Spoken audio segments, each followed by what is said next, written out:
Good afternoon, everybody, and welcome to North Somerset Council's Executive Meeting. Before we commence the proceedings, I shall just give you the pre-flight warning. I would like to welcome everyone to this virtual meeting of the Executive. Before we move to the formal agenda, there are a few procedural housekeeping issues to remind you of. This meeting is being held under the virtual meetings regulations using Microsoft Teams. Decisions made by the Executive will have the same standing and validity as if it made at a physical meeting held at our Town Hall. We are streaming today's meeting live on the internet, and a recorded version will be available to view within 48 hours on the North Somerset Council website.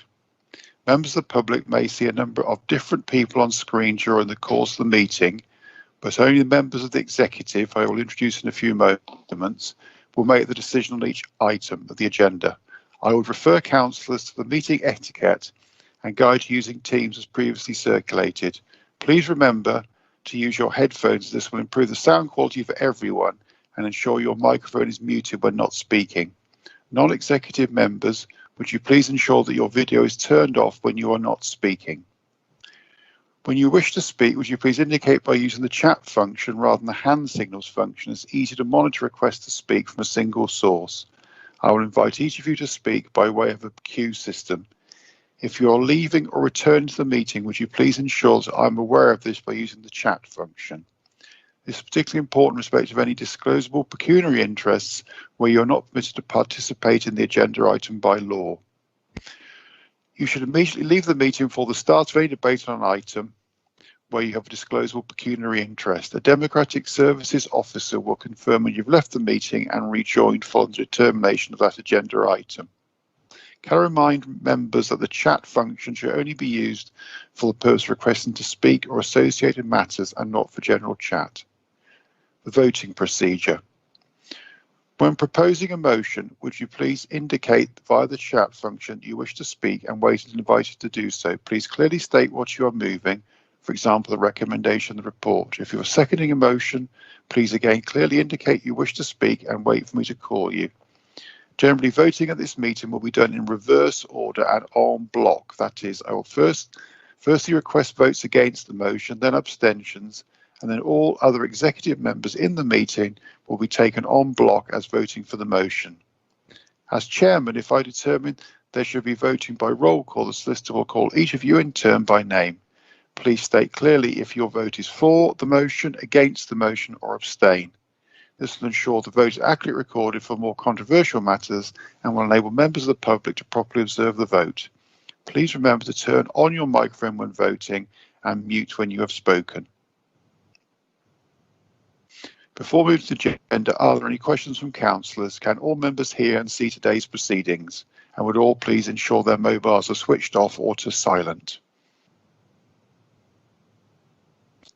Okay, so I'll now move to the agenda. And before we move to the agenda, I think we should introduce the members of the executive present here today. I'm Don Davis and I'm the leader of North Somerset Council. Mike? Good afternoon, I'm Mike Bell. I'm Deputy Leader and Exec Member for Adult Social Care and Public Health. Ash? Good afternoon, everyone. I'm Ash Cartman. I'm the Executive Member for Finance. Mark? Good afternoon, everybody. I'm Mark Canniford and I'm the Executive Member for Business Economy and Employment. Catherine? Good afternoon, everyone. I'm Catherine Gibbons and I'm the Executive Member for Children's Services and Lifelong Learning. Bridget? Good afternoon, everybody. I'm Councillor Bridget Petty. I'm a Green Party Councillor in Backwell and Executive Member for the Climate Emergency and the Environment, and my portfolio includes waste and recycling. Mike Solomon? Good afternoon, everybody. I'm Mike Solomon and I'm Executive Member for Tourism, Leisure, Arts and Culture. Thank you. Okay. James?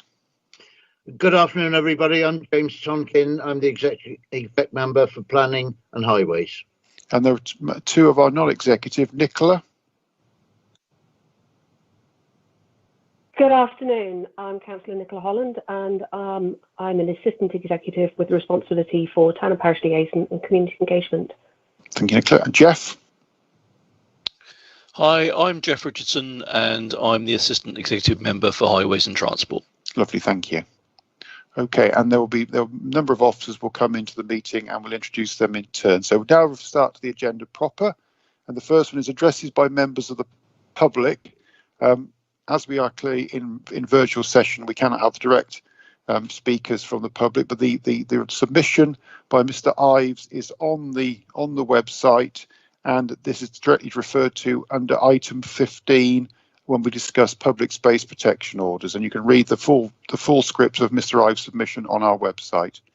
So item 2 is apologies for absence. As we've all introduced ourselves, I'm assuming there are none. Item number 3 is declaration of disposable pecuniary interest. Are there any such declarations to be made, please, colleagues? Hazel, can you? Yes, Lovely. nothing indicated, Chairman. Okay, and now we move on to item 4, which is the minutes of the 9th of December 2020. We need to confirm these as a correct record. I will propose that. Could my colleagues second? I'm happy to second that. Councillor Tonkin. So anybody against adoption? Nothing, Chairman.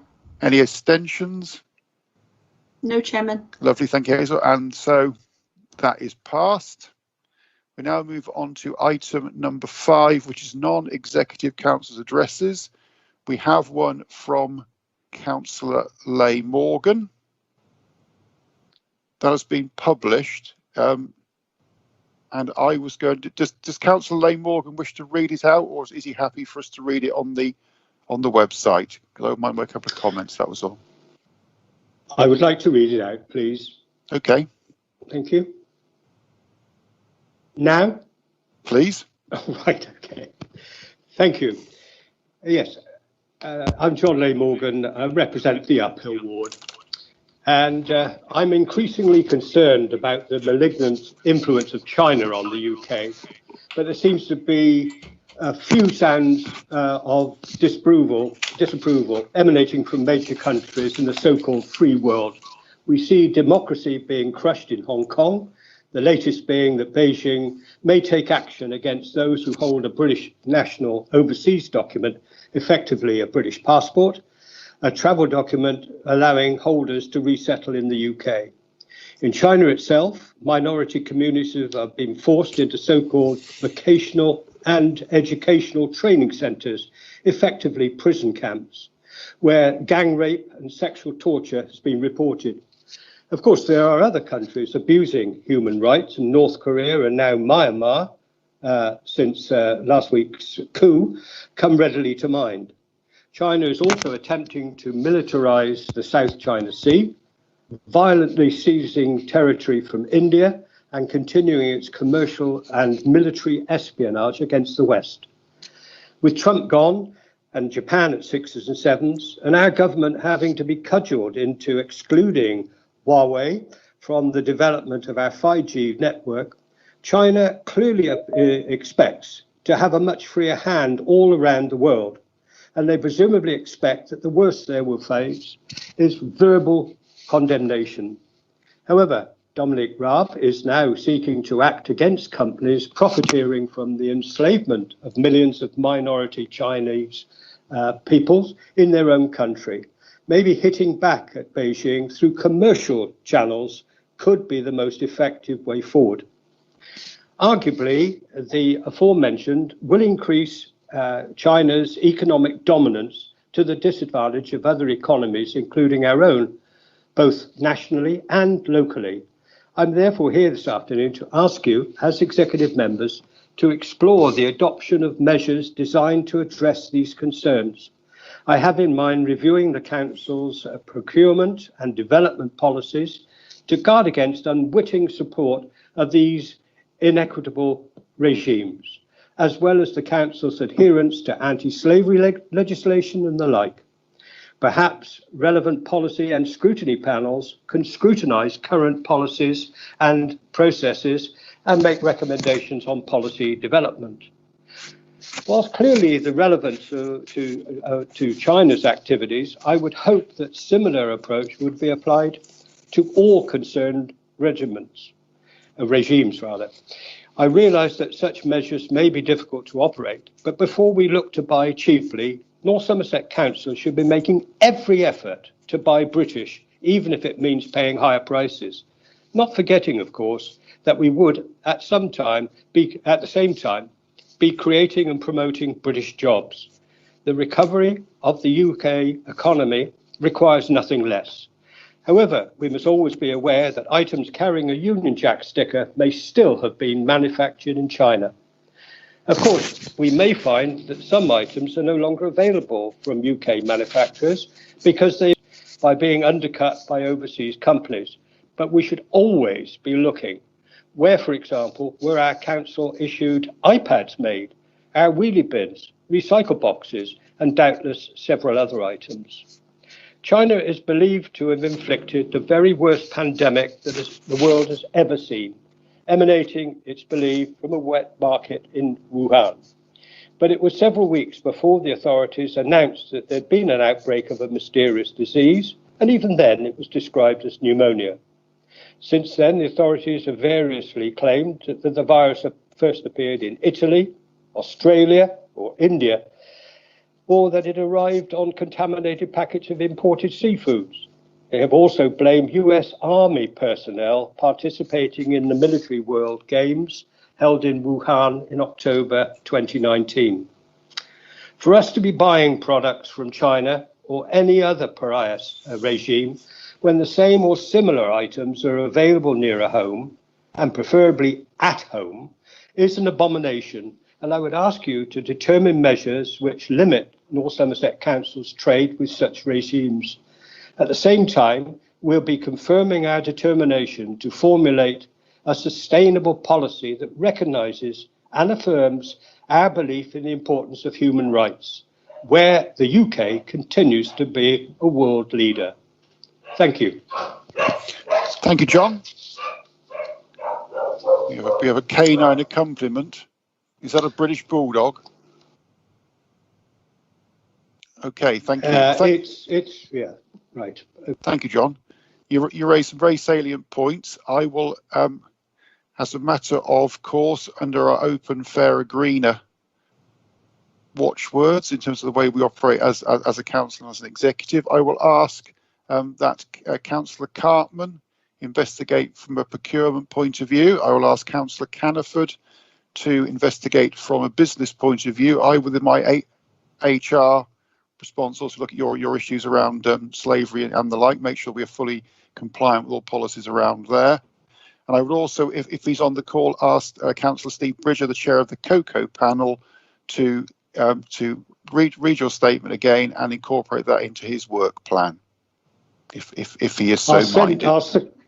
I'll send him a copy. Thank you, Chairman. Lovely, thank you. Thank you, John. Chair. Noted. Thank you, Steve. Is that okay with you? Yes. Lovely, thank you. Item number 6 then is matters referred to by the executive and not dealt with elsewhere on the agenda. There are none. West of England sub-region items not dealt with elsewhere on this agenda. I'm not aware of any. Do my colleagues have any? Nothing indicated, Chairman. Lovely, thank you. Move on to the forward plan, item 8, which is dated the 29th of January and published on the website. That is for noting. Are we all happy to note, colleagues? I'm seeing lots of nodding, so I'm going to accept that as noted. We now move on to item number 9, which is the North Somerset Library Strategy 2021 to 2031, and Councillor Mike Solomon is going to take that forward. Thank you, Leader. Thank you. This is another high-level strategy, so it doesn't at this stage involve any detail. It's a bit about like the sports and leisure one at the last exec. So this is going to be a high-level strategy over the next 10 years. And what we're looking to do is place communities at the heart of any development and align the library service with the priorities of the council's own strategic plan, and also consider how libraries can be used in the recovery from the COVID COVID-19 pandemic. There are 4 core objectives which the strategy will focus on, and that is the main one that we all know about, which is reading, literacy and culture, and then digital information and skills as number 2. Number 3, health and well-being. And number 4, community places accessible to all. I think a lot of us underestimate the sort of work our libraries do and the sort of work they have been doing during COVID as a place for people to go if they need to go for digital information, and also then going forward how things will change, where the library will become in a lot of ways the hub, and we also want to see them being used within arts and culture. So I'd like to ask the executive to adopt this strategy. Thank you, Mike. The full strategy is detailed on the website. Do we have any officers who wish to comment on the strategy before I throw it open for comment? No officer has asked to speak, Chairman. Lovely. So are there any non-executive councillors who'd like to comment? Yes, Councillor Bridger, Chairman. Okay, Steve Bridger. Thanks, Chair. Thanks, Don. Yeah, as mentioned in the report, actually, I just wanted to add my thanks and appreciation to the contribution that all the library staff have actually made to our communities during the pandemic. I think a lot of them, certainly while the libraries remained closed or partially closed, just took my video on, apologies. A lot of them have been redeployed to support the North Somerset Together service, so I wanted to thank them for that. In terms of the strategy, we've had a couple of goes at this in scrutiny, a couple of sessions to input into it. As Mike said, it's high level at this stage, and I think officers are actually trying to align it with the asset and accommodation strategy, for example. They're quite interlinked in some respects. So that's obviously work running through the rest of the year. I think if we're looking at what's strong in our communities, taking a sort of a strength-based, assets-based approach, libraries would be right up there at the top of the list, or near the top of the list. I think that's demonstrated by the feedback that we received through the Your Neighbourhood consultation, for example. They're already, many of them, multifaceted sort of community spaces. We've obviously co-located children's centres in recent years. And I think there's potential for residents to use our libraries as a gateway to council services closer to where they live. So I think that needs to be explored a bit more, and I think it's certainly something that we'll be picking up in scrutiny as an ongoing piece of work. But good work. Thanks, Chair. Thank you. Hazel, do you have anybody else wishing to speak? No, Chairman. Okay, no executive members? No? Nothing indicated, Chairman. Lovely. No. Well, okay. Well, I've certainly echoed both Mike Solomon and Steve Bridger's comments about our library service. I've certainly got a brilliant library in Pill, and I'm delighted with the way that we've managed to open that up to so many more people to use, such as the Children's Centre, young people's groups, and actually provide the library service and provide a contact centre as well. And they've done a brilliant job. So thank you very much to all our library team in difficult times. We have 2 recommendations: that the council adopts this strategy, and then we note that it's a high-level strategic document and a more detailed response will come out. Do I take it that Mike Solomon is proposing that? Yes, that's what I'm proposing. Lovely. Do I find a seconder? Councillor Catherine Gibbons seconding. So are there any votes against adoption? No, Chairman. Are there any abstentions? No, Chairman. Lovely, thank you. So that's now passed and unanimously. Thank you, colleagues. We now move on to the next item, which I think is Councillor Cartman. I'm trying to get my papers. That is the approval of the business plan for the Sovereign Centre, as it's currently named, and the commissioning plans. Ash Cartman, yes. Please. Thank you, Don. This couldn't be more timely, really, as we come out of COVID with our high street on its knees. So I'm really pleased to bring this forward. So the reason this is here is because we've won 2 tranches of funding. A big tranche from the fund called Getting Building Fund from WECA, which is 1.765 million, but also a smaller grant of 65,000 for the Department of Transport. And this kind of comes back to the first phase of the work we want to undertake on the Sovereign Centre. And we want to move beyond it being just a shopping experience to being shopping, working and leisure. That's essentially what it does. And this first phase will create workspace on the ground floor, and it's for the design and build and fit out of that. The money from the Department of Transport will create a bike hub where you can hire bikes and you can get bike repairs done as well. We'll also be doing other work on the centre as well, such as looking at some of the electrical infrastructure, etc., for the roof, because we'll be looking in the future to run rooftop events up there, because we had the Relax on the Roof event last year that sold out in 10 minutes. So this is really good. So this is the first phase. In terms of the name, that seems to be more a bit of controversy at the moment. It's referred to as Western General Stores, but that's by no means fixed. I'm sure people have got a view on that, and I expect at some point we will come back and consult further on that. But I think this is really good. I'm supportive of this. There's been some great work by officers. So I'd like to recommend that we approve the business plan, that we increase, the recommendation 2 would be to increase the capitals programme to accommodate the better Getting Building Fund and the Department of Transport Fund, and that we approve the commissioning plan for delivery of the first phase of works, which is essentially the workspace within the business plan, delegate to the Director of Place to help do that, and that the commissioning plan for the appointment of an operator to manage that workspace is also delegated to the Director of Place. So I'd ask for my colleagues to approve that, please. Thank you. Right, so are any officer comments to support Councillor Cartman? Nothing indicated, Chairman. Okay, Hazel. So we now go to any non-exec members' questions, please. Yes, we have first Councillor Crockford-Hawley and then followed by Councillor Payne. Okay, so let's go to John Crockford-Hawley first. John. Thank you, Leader. I'm presuming this is part of our determination to diversify the offer of High Street, and if it is, then I'm absolutely in favour of what you're proposing.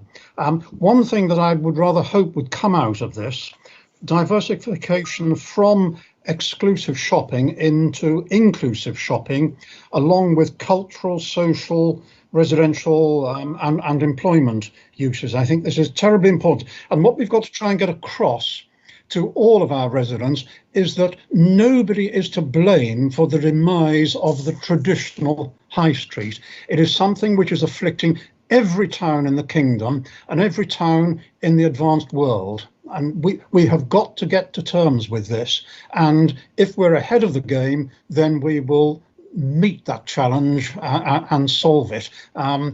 But for heaven's sake, let's all stop, and I'm appealing to residents here, let's all stop blaming councillors or shopkeepers for not doing their job. The world has changed and we've got to stop moaning about it and get on and embrace the change. So get on and do it, Ashley. Get it changed. ASAP, please. Okay, Robert Payne. Yes, thank you very much. Thank you. Yes, it's pretty obvious which way high streets and town centres are going, not just Western, not just locally, but everywhere. I think the pandemic has moved things along, but it's definitely the direction in which things were going anyway. So we do need to adapt. We need to change things, and I'm very pleased with the work that has been carried out with regard to this. I think there is still a role for retailing in town centres, but I think it's got to be much more focused on smaller independent traders and so on. So we need smaller units. Things such as permanent and indoor markets, I think, have still got a role. Now, I think that Western has got a significant advantage over many other towns.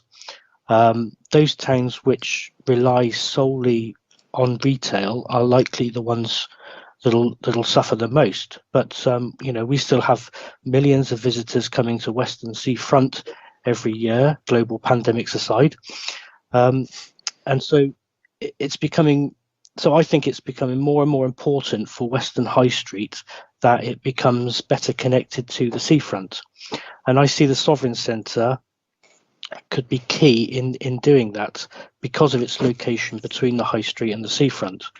But we need to improve the entrance to it from the seafront. It currently looks unwelcoming, or certainly not even noticeable from the seafront. So I think there's a lot to be done, but you know, I'm very encouraged that we're looking at this now and we're moving forward with this. Thank you, Robert, and I certainly echo your comments about the connectivity through to the seafront and getting some better signage. So thank you. Are there any other non-exec members wishing to comment, Hazel?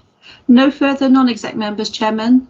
I've got Councillor Mike Solomon with his hand up. Is anybody else wishing to speak? Yes, yes, Chairman. You have Councillor Caniford, followed by Councillor Bell, then Councillor Solomon, Councillor Holland, Councillor Gibbons, and Councillor Petty. All right, so we'll go to Mike Bell first then. Oh, that's very kind of you, Chairman. My pleasure, Mike. So I'm going to be slightly awkward in that awkward in the sense that I didn't mention this to Ash previously because I've only just thought of it. But I'd like you to incorporate an amendment into your recommendations. But before I come to that, I just want to say that I think this is a really positive and exciting development, and I'm very pleased to see it coming forward. And I'm sure lots of colleagues will talk about the need to reimagine and reinvent the town centre and the Sovereign Centre in particular. But I think critical to that is confidence, because what I think Western Town Centre, in common with lots of town centres, is really struggling for at the moment is confidence. Lots of big national chains have gone under. That's not our fault. There's nothing we can do about that. It's just the reality, and people do feel a bit downcast. And Councillor Crockford-Hawley's remarks about negativity, it's bred by seeing empty shops and seeing businesses closed, isn't it? So confidence is really key, and I think it's great that the council is investing in the Sovereign Centre, doing the kinds of things that are going to reinvent it as a space for work, for retail, for leisure, and for other uses, and hopefully use that as a catalyst to bring more people into the town centre. So I think that is really positive and exciting. Councillor Cartman referred to potential controversy over the proposal to change the name, and it is that which I would just like to have an additional recommendation. And I'd just like to encourage you, Councillor Cartman, I'm sure that this won't be controversial, that we just add a recommendation 5 that any change in name for the Sovereign Centre should be subject to an engagement and consultation exercise. And I know that you sort of alluded to that, and I'm sure that that's the commitment. But I am concerned that the report at the moment talks about that coming through the design process. And what I think would be the wrong thing to do would be to have any rebrand and change of name that was driven by consultants and designers from outside of the area, rather than being shaped by and led by the community. And I think it's an opportunity to bring the community with us and involve them in the work to reinvent the Sovereign Centre. So I think we should just put a banner in the sand now and say we will consult on that, and we will go with public opinion, whether that's to keep the current name or to go for a different one that will be suggested by residents or businesses. So what explicitly did you want to say then, Mike? So I want to say an extra recommendation 5 that any change in name for the Sovereign Centre should be subject to an engagement and consultation exercise. Lovely. So we've got that amendment. Sue, have you managed to pick that one up? Sue Efford? Yes, Chairman, I've got that. Thank you. Lovely. So, but the only worry is with that, Mike, is I'm not going to accept Westy McWestface or something like that. It has to be in keeping with what we're trying to achieve, okay? That was top of my list, Don. Yes, I'm really that's disappointed. crossed off now. So, Ash, you happy to accept that amendment? Yeah, I'm happy to accept that. I was a little bit worried he was going to propose it to be the Mike Bell Centre, but I think that's number 2. That's number 2 on the consultation. But no, absolutely right. If it was the Mike Bell Memorial Centre, he'd have to worry more, wouldn't he? Okay, so I think it's Mike Solomon next. He's on my list next. Whether he was actually in order, I don't know. Thank you, Leader. First, I support this 100%. I think it's an excellent idea and proposition. I've noticed recently a lot of negativity coming through on social media, and a lot of it is, as usual, disinformation, in as much as, although we didn't buy the Sovereign Centre, it hasn't been a failure. Right up to COVID, it was making us money.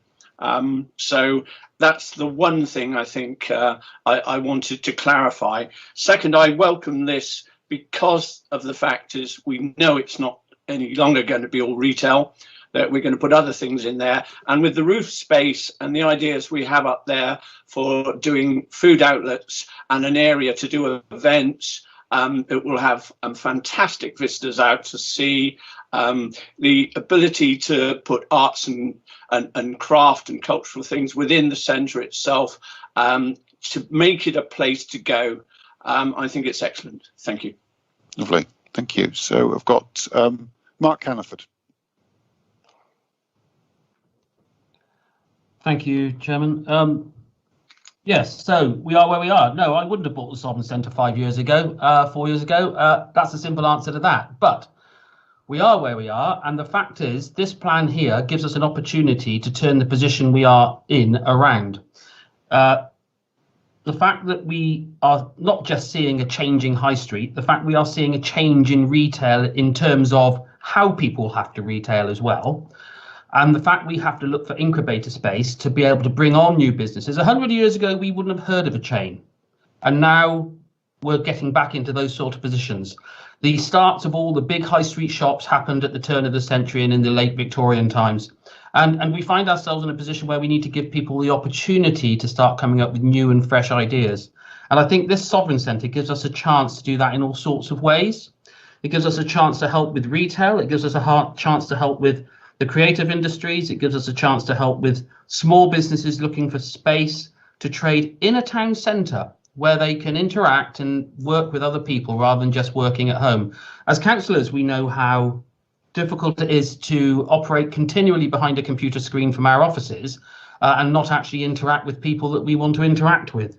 So there are some fantastic opportunities around this, and needless to say, we have adopted on placemaking ambitions, and as such, we are looking for the opportunity to really curate what's going on in the centre of Weston-super-Mare, and this gives us a chance to do that. Using the roof space is an asset. We talk about our assets and we don't use our assets. We're going to look at using our assets properly and being able to use that space to be able to really promote the Sovereign Centre. So this isn't just a case of, because I don't think we'll find any dissent right through council, because we all understand it is an essential part of what we want to do in the middle of Weston-super-Mare. And I'm delighted with the work that's been done here. It's a tricky subject because everybody knows about retail and everybody understands business and everybody understands how we should do our shopping from their own experiences. But the officers have stuck to their plans, stuck to their guns, and have brought through something here which could be very successful, and I thank them for that. Thank you, Mark. Nicola Holland. Thank you, Chair. Mike, you stole my thunder. I was actually going to suggest that the residents of Weston should be able to help to rename the centre so that they can feel a real sense of ownership over it. I feel it's very, very important to consult with people in Weston-super-Mare. After all, it's them who are going to be using it, it's they who are going to be using the centre, and certainly to avoid the vote face, we could possibly discuss using the citizens panel to come up with a selection of alternatives, and then the town could be asked to put it to the vote. Lovely, thank you. Catherine Gibbons. You're muted. Thank you. Yes, I've got back on. Yeah, like everyone else, I welcome this. I agree with Mark that possibly had I been in a position to decide whether to buy this or not a few years ago, I might have thought twice about it, but we are where we are. And I think this vision has the opportunity to do something great for Weston. What I'd like to underline is that this is also an opportunity for us to create something in the centre of town that is truly inclusive if we handle it properly. And I mean inclusive in terms of families, older people and the disabled, because it isn't ideally inclusive at present for people who perhaps have a pushchair or a wheelchair or whatever. And just to have that first and foremost in our minds, and possibly to think a little bit more creatively, as Mark Hannaford has said, about what could be there. I mean, I would, for example, think that could we, as in some shopping centres I've seen in Canada, think about having a sensory soft play area for children with special needs. You know, there's plenty of space. There's the opportunity to have cafes or outlets that would be friendly to families that have particular challenges. And I think that it would be a wonderful thing for us as a council to espouse that side of the vision and make this a destination for everybody and where everybody could feel welcome. Okay, Bridget Petty. Thank you, Chairman. I think echoing comments of Councillor John Crockford-Hawley, the evidence is there, and we all have been hearing it about the high street is not the place where many people are doing their shopping these days, and it is not on the council to change that around entirely. I don't believe that is within our gift to do. However, and obviously throughout COVID, we've had to change the way our shopping habits have happened. However, I do think that many of us are missing that social aspect. So the UK created a pastime of being shoppers. They chose to spend their Saturday afternoons shopping, but that may not be our future. But our future is that we will want to engage with each other. We will want to socialise. So I think creating spaces where we can share experiences and spend money with local businesses, but really it's about the experiences that we have when we visit our town centres. I really think that we'll all be craving that as the restrictions are released. So I look forward to actually Weston having a different shape. And I know people talk a lot about how it's just Weston residents who use Weston Town Centre. I'd like to disagree. I enjoy visiting. I live in a village and I enjoy visiting my towns. I enjoy visiting Weston. I enjoy visiting Nailsea and Clevedon and Portishead. I feel fortunate as a resident of of North Somerset to be able to enjoy all of those places. Just because I live in a village doesn't mean I only care about my village. And so I look forward to Weston Town Centre changing shape and being fit for the future, which I'm afraid isn't the past, but it is looking good. Thank you. Anybody else? No, Chairman, no further requests. Lovely. Okay. Could I reply to some of those comments, Chair? Please, I was hoping you're going to reply and propose the motion. That's what I was hoping you were going to do. We'll do. Just, I think just going through these, I think Councillor Crockford-Hawley, I think you're right in terms of the timing. We need to get on and do it, and it should be done within about a year. I mean, that's part of the funding conditions. So you should see things willing to move. In terms of Councillor Payne's comment about the link to the seafront, absolutely right. I think we've started looking at that. I think there might be an issue around ownership of some of the land and possibly the cost, but we are looking at that, so that's fine. Councillor Solomon, absolutely right. It was on plan up until COVID. Councillor Cannaford, yes, new ideas and local businesses, we definitely will be looking to that and reconfiguring the space to allow local businesses and innovative companies to go in. I take your point that retail is a bit like education. Everyone's had an education, so they think they know how to teach, but retail is a specialised industry. I like the idea for Councillor Holland on the citizens panel. I think that would be a good way of getting some ideas. And also making the centre more inclusive, which was Councillor Gibbons, and experiences, which was Councillor Petty. But I think we need to remember people need to still pay rent. So we need to be able to wash our face, so to speak. So thank you for that. I mean, I think with the amendment of Councillor Bell, I'm happy to put forward what will now be the 5 recommendations in the report, which I went through before. I'd just like to ask for a seconder, please. Happy to second. Councillor Mark Cannaford, second. Okay, lovely. So let's go for the vote. Are there any against the amended motion? No, Chairman. Are there any abstentions? Nothing, Chairman. Thank you. So I'll take that as passed unanimously. Thank you, colleagues. Now we move on to the next item, which I should get my screen up and try and sort out, which is item number 11, which is the novation of the highways contract. Councillor James Tonkin, and I believe you may have a slight amendment. Yes, thank you, Don. Now for something slightly more mundane than the previous one. Following the sale of the Skanska Infrastructure Services, we need to novate the contract to Milestone Infrastructure, who are part of the M Group of services. Milestone will take over and be bound by any of the existing contract terms and conditions. I therefore propose that we agree the novation of the terms highways contract following the sale of Skanska Infrastructure Services, and in a change to the stated wording, the novation will be to Milestone Infrastructure Limited with a supporting guarantee provided by a group company. And I look for a second. Okay. Thank you, Chairman. Any seconder, please? I'll second, Chair. Okay, so Mike Bell, you happy to second? Sorry, Jeff. Yeah, Okay, that's no fine. problem. Yeah. Okay, so on that basis, are there any officer comments? Any Nick Brain, any comments from a legal point of view? Chairman, all gone through legal. I'm quite happy. Lovely. So you're quite happy with lovely. Thank you.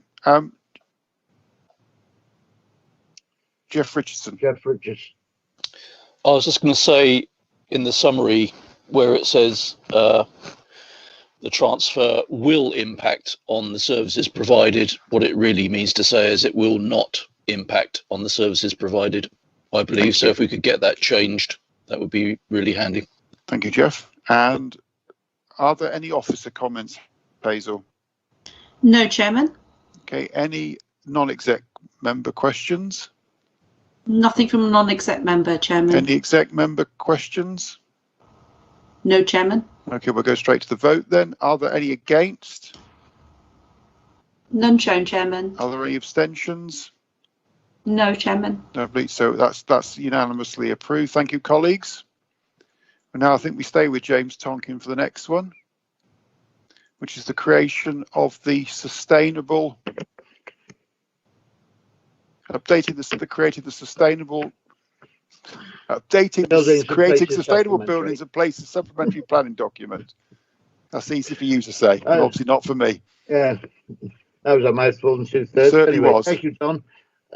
This report sets out the rationale for publishing an updated version of the Creating Sustainable Buildings and Places Supplementary Planning Document. There you are. There's the mouthful of it, which was originally adopted in 2015. The proposed changes will support the Council's objective of becoming carbon neutral by 2030. The Executive Committee is asked to review the proposed revisions to the document and approve its publication for public consultation as part of the process for amending the guidance. The consultation period is due to start from tomorrow if this is passed and finish on the 26th of March this year. The consultees will be the same people that would be consulted through the local plan and other similar things. The main reason for the update is to clarify the Council's position in relation to the requirements of the adopted core strategy, policy CS2, delivering sustainable design and construction. Clause 3 of policy CS2 requires compliance with the Code of Sustainable Homes. Although the code was withdrawn by government soon after this policy was adopted, it was subsequently confirmed that councils are permitted to require energy performance standard on all new residential development equivalent to Code for Sustainable Homes Level 4.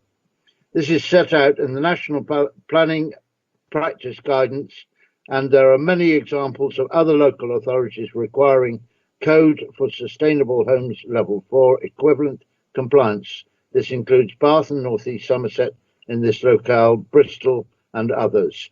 Code Level 4 equates to 19% energy performance improvement on building regulation standards. I therefore propose that the updated Creating Sustainable Buildings and Places Supplementary Planning Document is approved for public consultation, and I look for a second. Thank you. Okay. Councillor Ash Cartman is seconding. Do we have any officer comments first, Hazel? No officer comments, Chairman. Lovely. Any non-exec member comments? Yes, we have Councillor Cato, followed by Councillor Havison first. Okay, John Cato, please. Thank you, Leader. I just want to say how much I appreciate this document coming through at this time. It's something, as you know, I've been one way or another been pushing hard for the whole time I've been a councillor, and to see this come through, and also to see the amendments to it over the last few months that we've been discussing and really upgrading it is so good. I can't say how much I'm pleased about this document. Thank you, John, for your kind words. Karen Havison. Okay, yes, I second that totally. I'm really pleased, and I would like to thank all the people involved in creating this document, upgrading this document, because I know there was a lot of work that went into it. There are just two quite specific questions I've got, and you may have to, I apologise for not submitting those earlier, but they only occurred to me this morning. So on page 20, we're talking about having a requirement of 15% supplied by renewable energy for our new buildings with the higher standards. But if we up our energy efficiency standards, but keep the percentage, then in absolute terms, that actually reduces the amount of renewable energy that each development has to provide. So I was wondering whether we could actually up our requirement by the increased percentage in energy efficiency. That would mean instead of 15%, we would require 18%. That is referred to on page 22 of this document. And my second very specific question is, and I couldn't find that anywhere, is it on page 30, we're talking about ground-mounted solar PV panels, which are permitted. But it's not clear if those are permitted in, for example, the AONB, if it's not overlooked. So I know that has been a problem for one of my residents in the past. So I'd just like some clarification on those two issues, please. Thank you. Can you help on either of those, James? Not at this present point, but I'll refer them back to Jessica Harper, and I'll come back to you with some clarification on it. Thank you. And it is a consultation document, so that's part of the consultation process, I guess, as well, isn't it? Yeah. Thank you. Thanks, Karen. Indeed, yes. Any other comments from non-exec members, Hazel? No, nothing further from non-exec members, Chairman. Exec members, please. Yes, Councillor Petty, followed by Councillor Cartman. Lovely. Bridget Petty.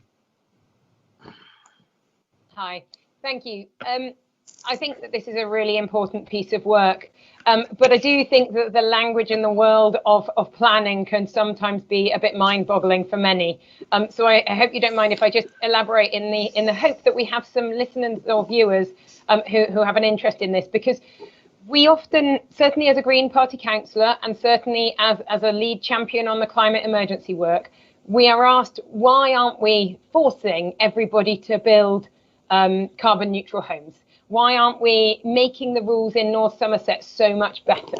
And so I do feel like this is a contextual place to explain that although we have high and bold ambitions to recognise our climate emergency work and to create targets such as that, what the world that we function in, the planning world, has a national planning policy which is set at national level, and then below that, we as a North Somerset Planning Authority can set local plans, we can set core strategies, and we can set supplementary planning documents.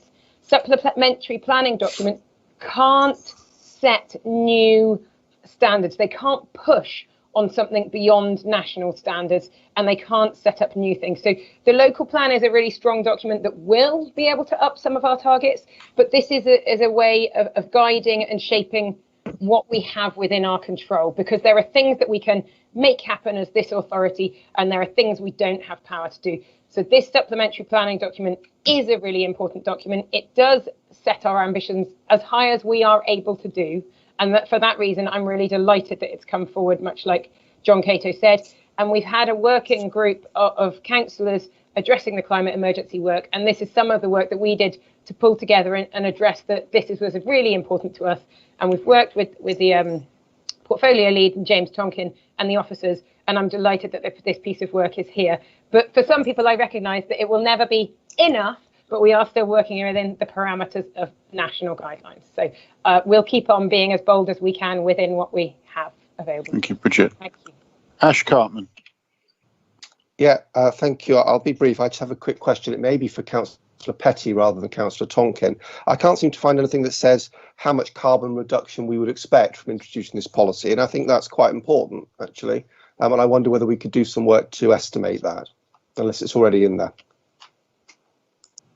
No. Yeah, I don't think it is, but it's an interesting question. I'll take that away and I can look to work with Councillor Tonkin around that. Yeah. Okay, any other questions, Hazel? Nothing further, Chairman. Okay, so I'd like to just make one final comment, if I may, Chairman, and that is just to thank Gemma Dando and Jessica Harper and all the team for all the hard work that they've put into bringing this forward. Lovely, thank you. Thank you. And did we get? I guess you're proposing this, James. Did we get a seconder? Yes, I have. Yes, I think Ashley did. Ash can't. Thank you. So let's go for the vote then. Do we have any against? No, Chairman. Do we have any abstentions? No, Chairman. Thank you. So that is then passed unanimously. Thank you, colleagues. We now move on to the next item, which I think indeed is now Councillor Petty, which is on the pre-consultation sign-off of the draft North Somerset Green Infrastructure Strategy in preparation for public consultation.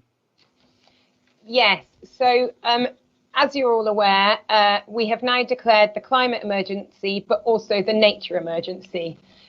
And to date, I believe that although we have made big commitments to recognising our open spaces and our parks as important, this year has shown how important our outdoor spaces, our ability to explore nature, our ability to use our public rights of way is to our communities, both those who live in towns and both who live in the rural area. Previously, the council has not, or for a long time, the council has not had a strategy document that pulled together what work we will do to protect, enhance and restore our natural ecosystems. So our parks, our countryside, our woodlands, our rivers and our beaches. This document is bringing together a lot of all those aspects. And we use our open spaces both for our health and well-being, but we also value the nature and the wildlife that is there. And our wildlife has been underprotected. Development has been pushing on the boundaries of the habitats for our wildlife. And so we do need to think about what is most precious to us and how are we going to work to protect it. I do believe that our rural communities have continued to be stewards of our countryside, and they have done an important role in protecting our wildlife with their hedgerows and with their woodland management. But we need to think about how we're going to go forward with this. So this document is, I'm not a fan of the jargon, green infrastructure strategy. I don't know that speaks to what it is. I believe what we're talking about is how are we going to protect nature, how are we going to improve it, and how are we going to create spaces that are positive for our community's well-being and for our wildlife. So I've worked with our officers to try to make the document, the summary, as accessible as possible. I still think there's improvements, and I really look forward to the responses to the consultation. I value the work that the likes of Yakwag, Wild Portishead, Friends of Parks, Friends of Grove Park, Trendlewood, all do in protecting some of our most important open spaces, our SSSIs, our areas of outstanding natural beauty. And I hope that through the consultation we'll get to hear from towns and parish councils, community groups and individuals who are passionate about restoring and protecting our natural spaces. So I hope that people would support this recommendation for consultation. So I presume you're proposing this, Bridget? I am. Do I see a seconder? I've got Councillor Tonkin seconding. Thank you. So let's go out for questions. Are there any officer comments first of all? No officer comments, Chairman. Okay. Are there any non-exec member questions? Yes, Chairman. We have Councillor Crockford-Hawley, followed by Councillor James. Okay, should we go to John Crockford-Hawley first, please, John? Thank you, Leader. A truly important document. It appeals to me because it is very inclusive. It's not just centred around the problems of climate change, but it's what I call an all-embracing sustainability programme, and I'm much more interested in the breadth of sustainability than in the exclusivity of some elements of sustainability. The fact that it covers parks, beaches, green spaces, countryside, waterways, wildlife, this is all important, but it's not only important to our rural dwellers, it's also important to our urban dwellers. And the more that we can learn about the countryside as part of urban design, the better life will be for all of us. So the more we can bring the countryside into our towns and cities, the healthier we will all feel. So it's down to creative environmental design, isn't it? And I often think that in planning, we don't employ enough designers, people who have a philosophical understanding of what life is about. We too often think of the countryside as one place and the towns as another place, and we shouldn't be thinking like that. We should bring the countryside as much into our towns as we can. Even if it means in a small way ensuring that a reen, instead of being culverted, is allowed to become a reasonably free-flowing waterway in an urban area. The more we can encourage it, the better. So I have great hopes for this. In a way, it's only recreating what some of our urban designers in the pre-war days were thinking of. You think of those great garden cities which were being designed, and that concept was bringing the countryside into the town. So perhaps we're recreating it with a little more vigour, and I look forward to seeing all of this come to fruition. So yeah, a good egg. Get on with it. Great stuff. Thank you. Thank you, John. And Hugh James. Thank you very much, Leader. So I just wanted to start off by speaking to recommendation 7, which is about flooding. My area in Portishead really suffers badly from flooding, Lipgate Place. And thank you very much, Councillor Petty, for speaking about this with me one-on-one. But I think it's really valuable that this green infrastructure strategy is going to look at natural flood relief methods. It's a shame that central government has really failed places like Lipgate Place by not investing in proper, strong physical flood infrastructure stuff. However, these natural measures will go a really long way. I know that a local wildlife expert, Chris Sperring, MB, really valued the flood relief, natural flood relief methods, and spoke in it. You can just speak to him for 5 minutes and speak about beavers. In that light, I just wanted to talk about the community aspect of this green infrastructure plan. It says in the plan that this green infrastructure plan cannot be decided by North Somerset alone, nor should it. I really welcome, the consultation aspect of this green infrastructure plan, engaging with key community groups and using this as a way to really invest in community resilience. The plan really looks to see how different community groups and members of the community as individuals can try to add to the public realm in terms of community investment. But there's a phrase that I've heard a lot recently, which is culture eats strategy for breakfast.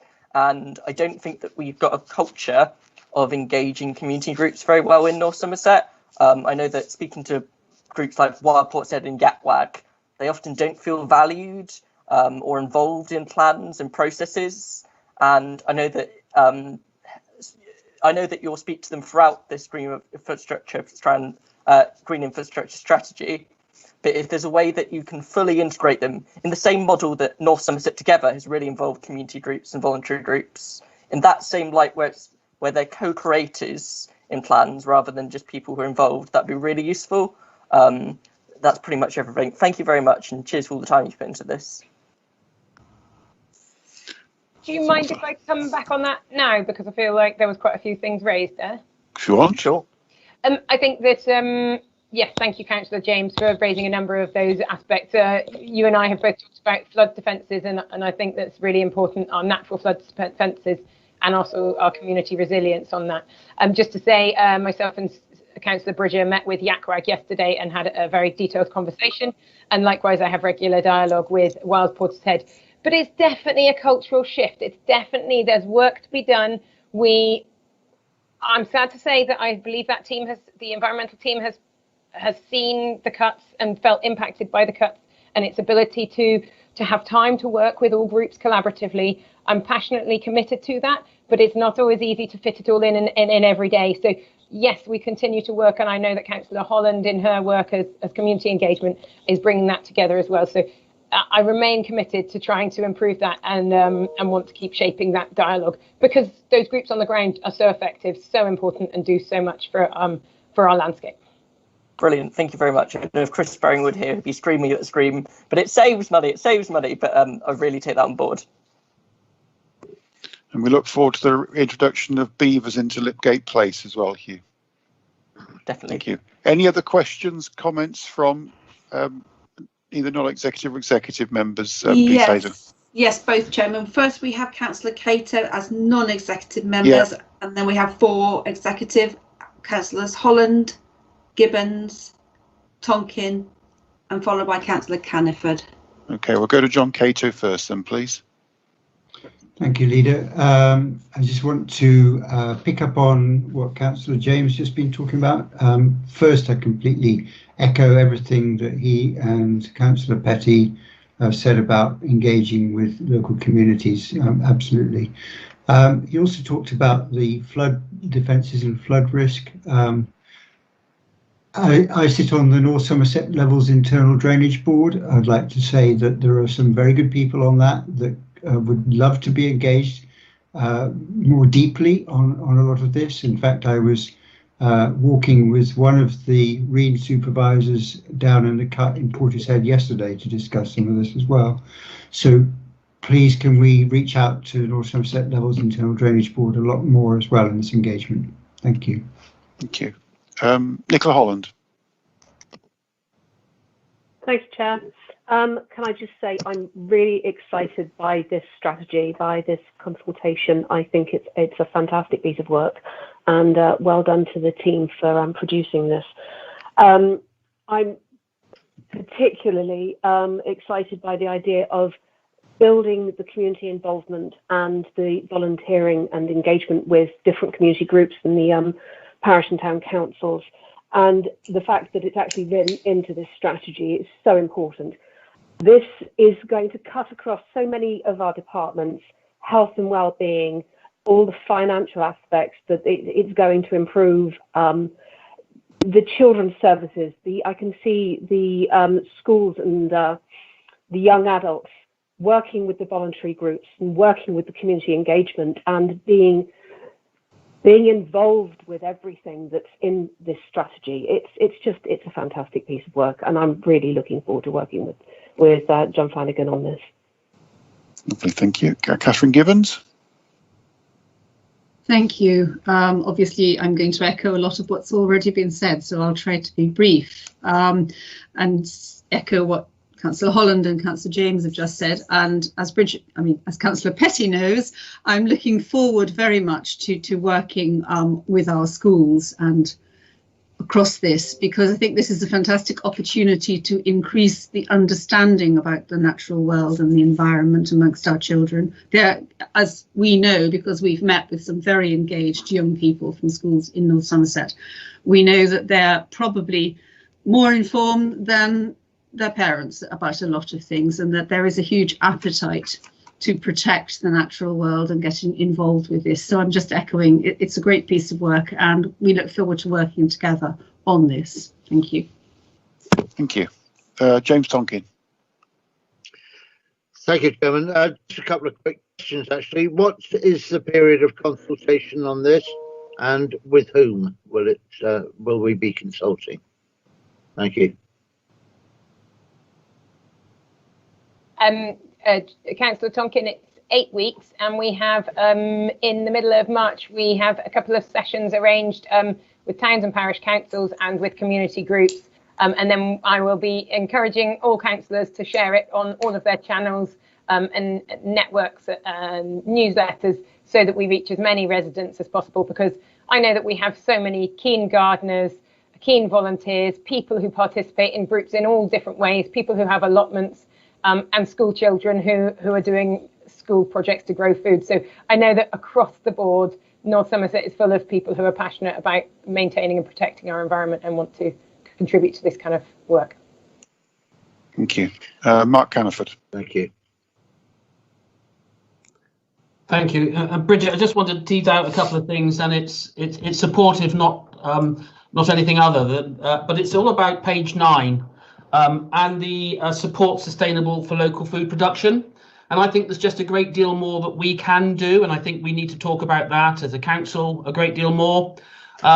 You know, one of the things I like doing, I've been watching something on television, and they've been spending times in French markets, and these people are all small producers producing wonderful products, and we've lost that. We've just so much lost it. And throughout a whole of our assets looking at and everything else, maybe we should be looking at land which we can give to people to produce food, so they can simply bring that food back to our high streets and our place-making policies all over North Somerset. So I just think there's more that we can do, and we need to talk, and I'd love to talk to your team about that. And that clearly will then build a resilient economy. And I think we have missed a trick. And I know all of us spoke about this at the beginning of this administration 2 years ago.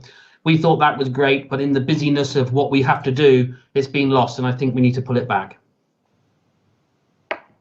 Thanks, Mark. Thank you, Mark. That's music to my ears.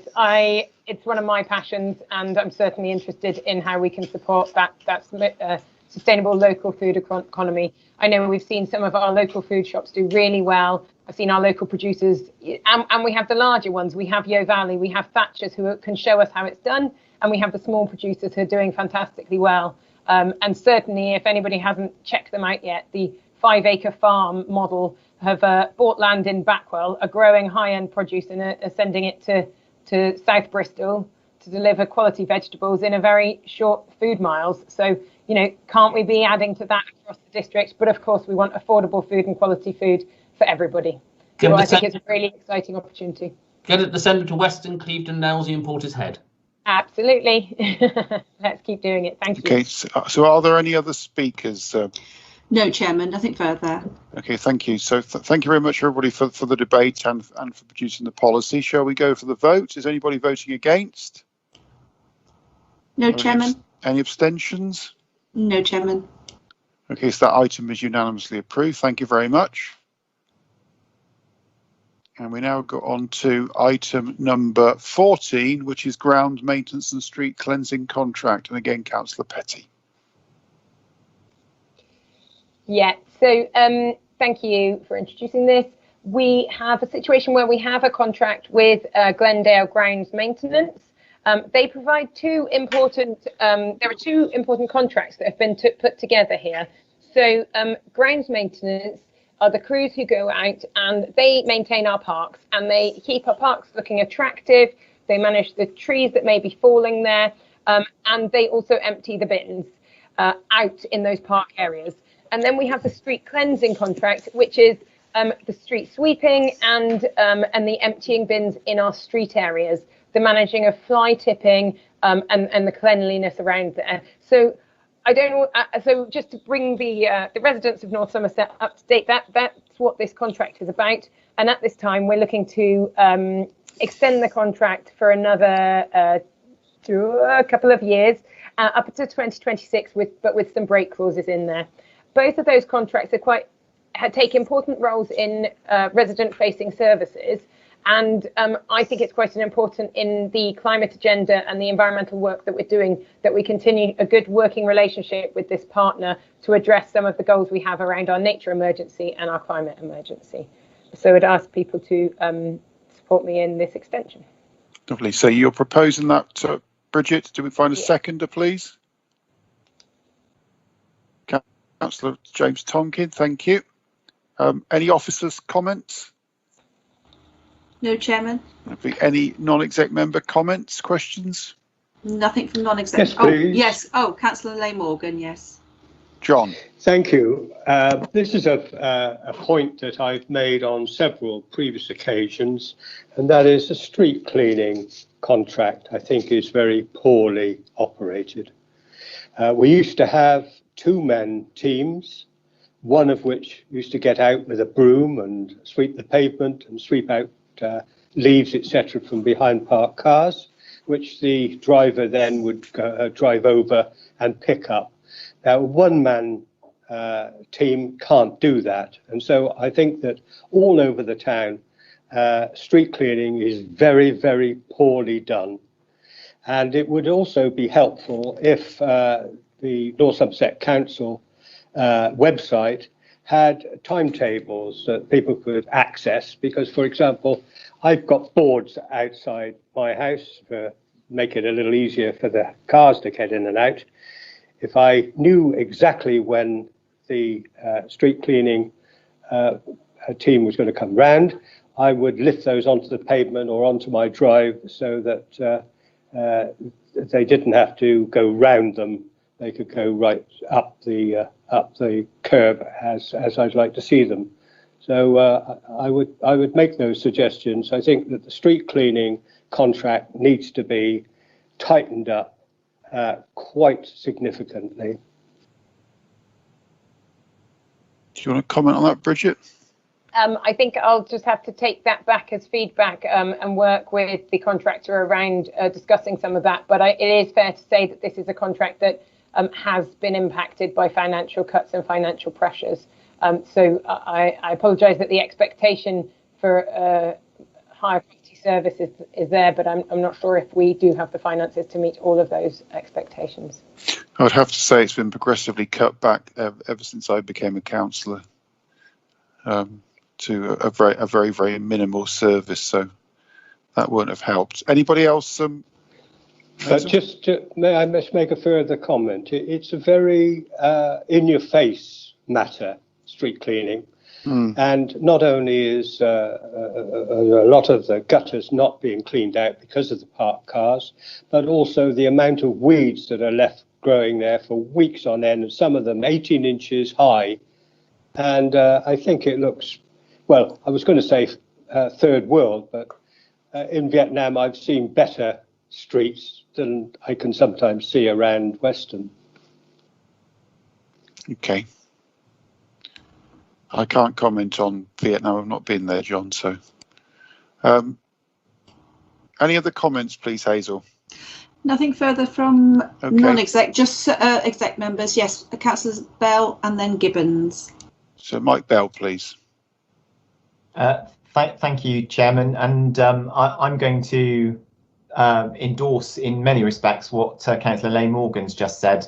But I'm just going to put a slightly more positive spin on it. So firstly, I wouldn't agree with the characterisation that there is inherently anything wrong with the street cleaning service. And I think the teams do a good job given the resources they've got available. The problem is that they don't have enough resources available. There aren't enough. I mean, for example, there aren't enough staff to man the vehicles that we've got available. And whilst I welcome this proposed interim measure for a year covered in this report, and particularly the work that we're going to do to explore other ways of delivering the service in the future, we do have to tackle that issue of not having sufficient capacity in the service. So I think, you know, most areas of North Somerset do benefit from a good standard of service, but Councillor Leigh Morgan and others are absolutely right. There are some areas where it is simply not good enough.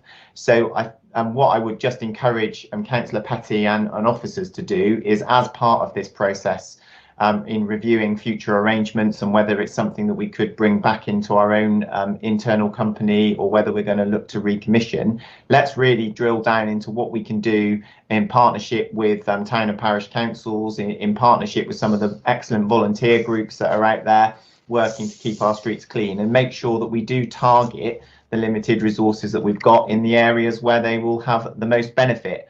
I have to say that my ward that I represent in Western Central is one of those that on paper has the best street cleaning regime in the sense that we do get regular litter picking and vehicle visits to clean the streets, but it's also one of the worst because unfortunately it does also have some particularly challenging areas where we have recurring fly tipping and littering problems, and also obviously a significant footfall, and particularly during the summer, which contributes to a very poor overall experience. And I think when we are talking about improving our environment and we are talking about making the town centre an interesting place to visit, and we talk about placemaking and the role that that has in supporting our economy and our economic rebirth, we do need to recognise as well that people still want to come to and live in and work in places that are clean and tidy,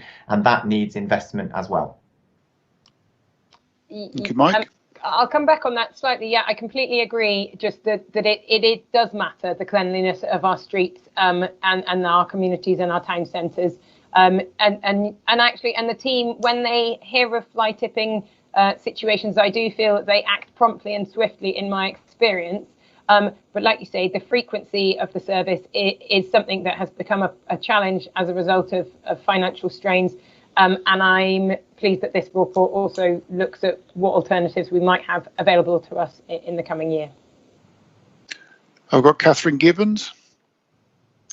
Thank you, Chair. Yes, I was going to say similar comments to my colleague Councillor Bell. In my ward in Milton, we've got areas which are particularly problematic in terms of litter. And as Councillor Petty knows, my co-councillor has asked repeatedly if we could have extra bins. And of course, there is no provision in our current plans to have extra bins. But what people want are clean streets, to be honest. And having more bins that aren't emptied frequently aren't a solution. I accept that. So I welcome this, but I do really hope that this will give the clean streets that people want, because a lot of individuals in my ward are going out and doing litter picks, even now, on their own, not in groups.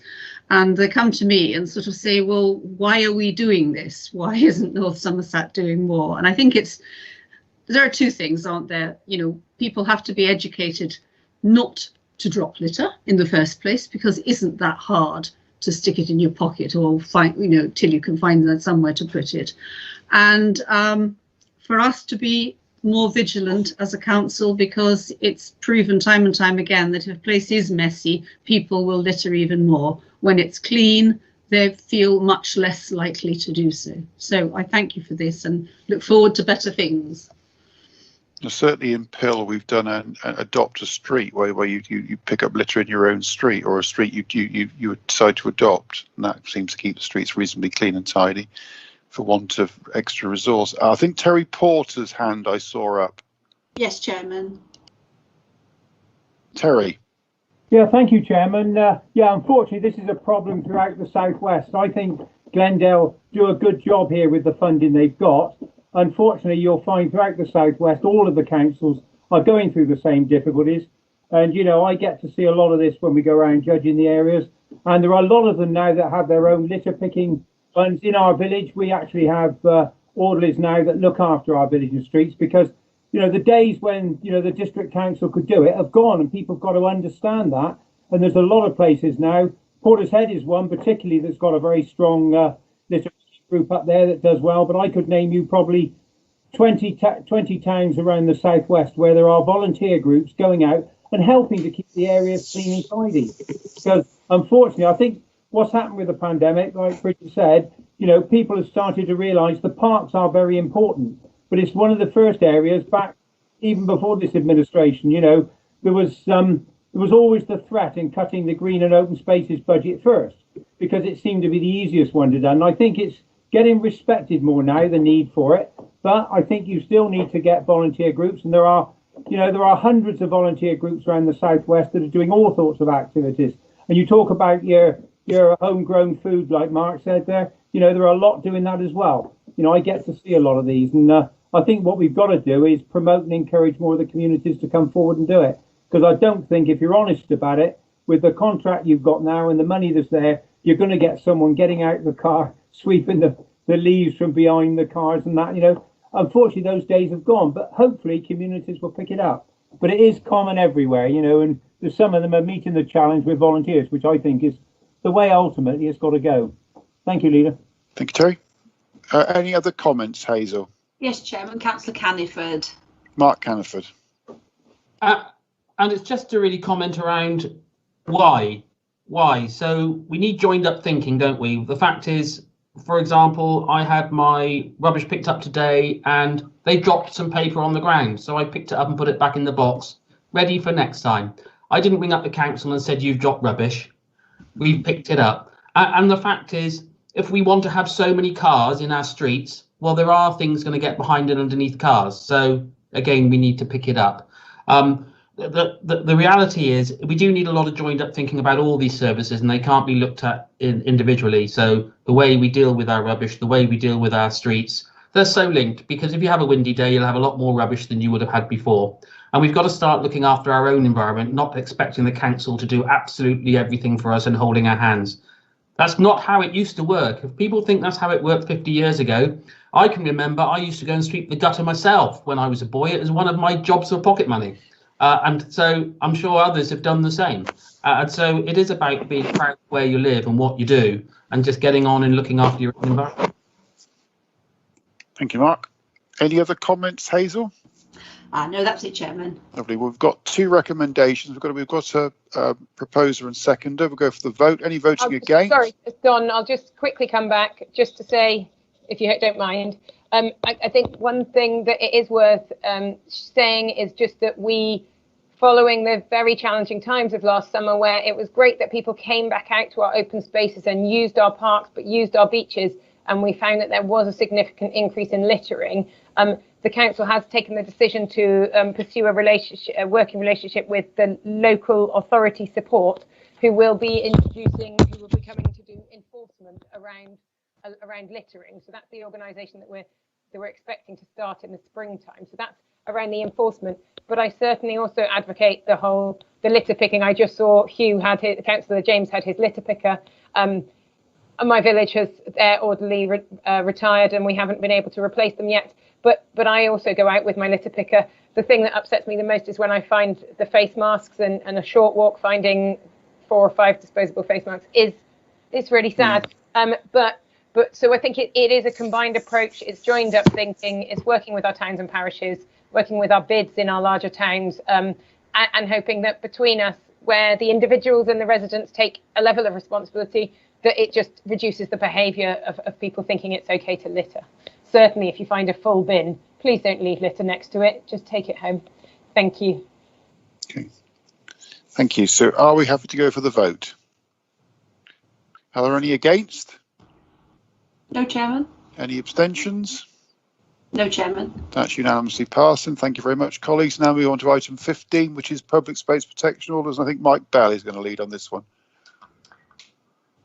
Thank you, Chairman. So this report is about the creation of some new and amended public space protection orders. So these are orders that can be enforced by designated council staff, police officers, PCSOs, and so on. And their purpose is essentially just to give us a better ability to act against antisocial behaviours and protect the community from some of the avoidable nuisance, distress and harm that's out there.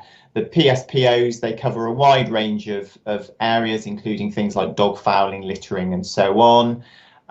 We've had an extensive consultation on the proposed new orders and the amendments. We had more than 500 responses from residents and businesses highlighting concerns, and I'm grateful to the officers led by Morn for their work on this, and to Councillor Bridger and the corporate organisation and community policy and scrutiny panel for scrutinising and debating the orders so that we could try to get the balance right.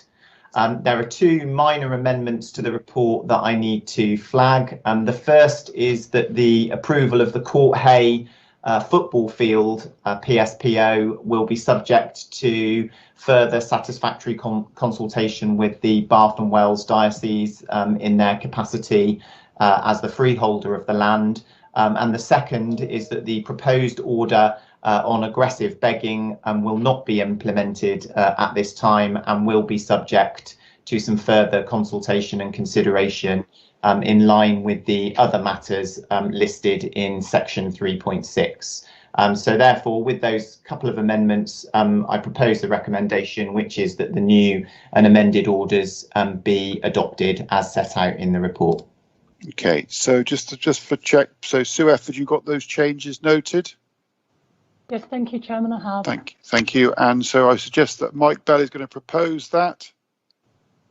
Are you proposing the amended motion, Mike? Yes, absolutely. Fine. And a cover seconder, please. Councillor Gibbons has seconded, Chairman. Thank you, Catherine. Okay, so we'll put this open for comment. Any officer comment, first of all? So I do echo Mike's thanks for officers, particularly Dee, but all her team. Are there any officer comments, Hazel? No, Chairman. Are there any non-executive member comments? Yes, Chairman. Councillor Bridger. Oh, thank you. I was going to ask Steve if you want to say. Steve Bridger, please. Thanks, Chair, and thank you, Mike. Yeah, I just want to say a few things about this. As Mike was saying, this is something else that's come through scrutiny. So I wanted to also thank officers for their work on this. It's a massive task, this one. Lots of long time. It's quite a process. I wanted to thank elected members for their engagement, particularly Councillor Peter Crew, actually, who's chaired the two most recent scrutiny sessions on this. So thank you to Peter. I wanted to pick up actually on on the point made by Mr. Ives actually in his address to the exec. Mr. Ives references that a paragraph that's in this report. It's not part of a recommendation or anything, but it's something that's been picked up by the media. So Mr.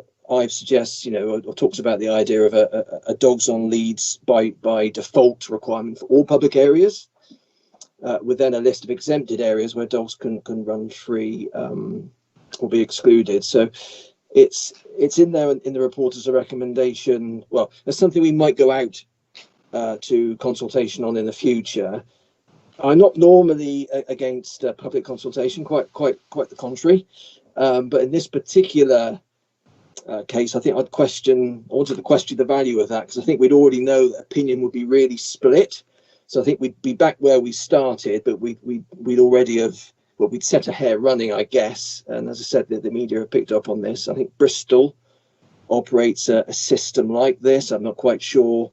I don't really think they're able to enforce it as residents might expect. And I just don't agree that this would be a sensible approach for North Somerset, unless it refers to simply public parks and beaches, but I'm not sure that it does. And if it certainly includes locations like the Strawberry Line or public footpaths in the countryside, I really can't see how that makes sense at all.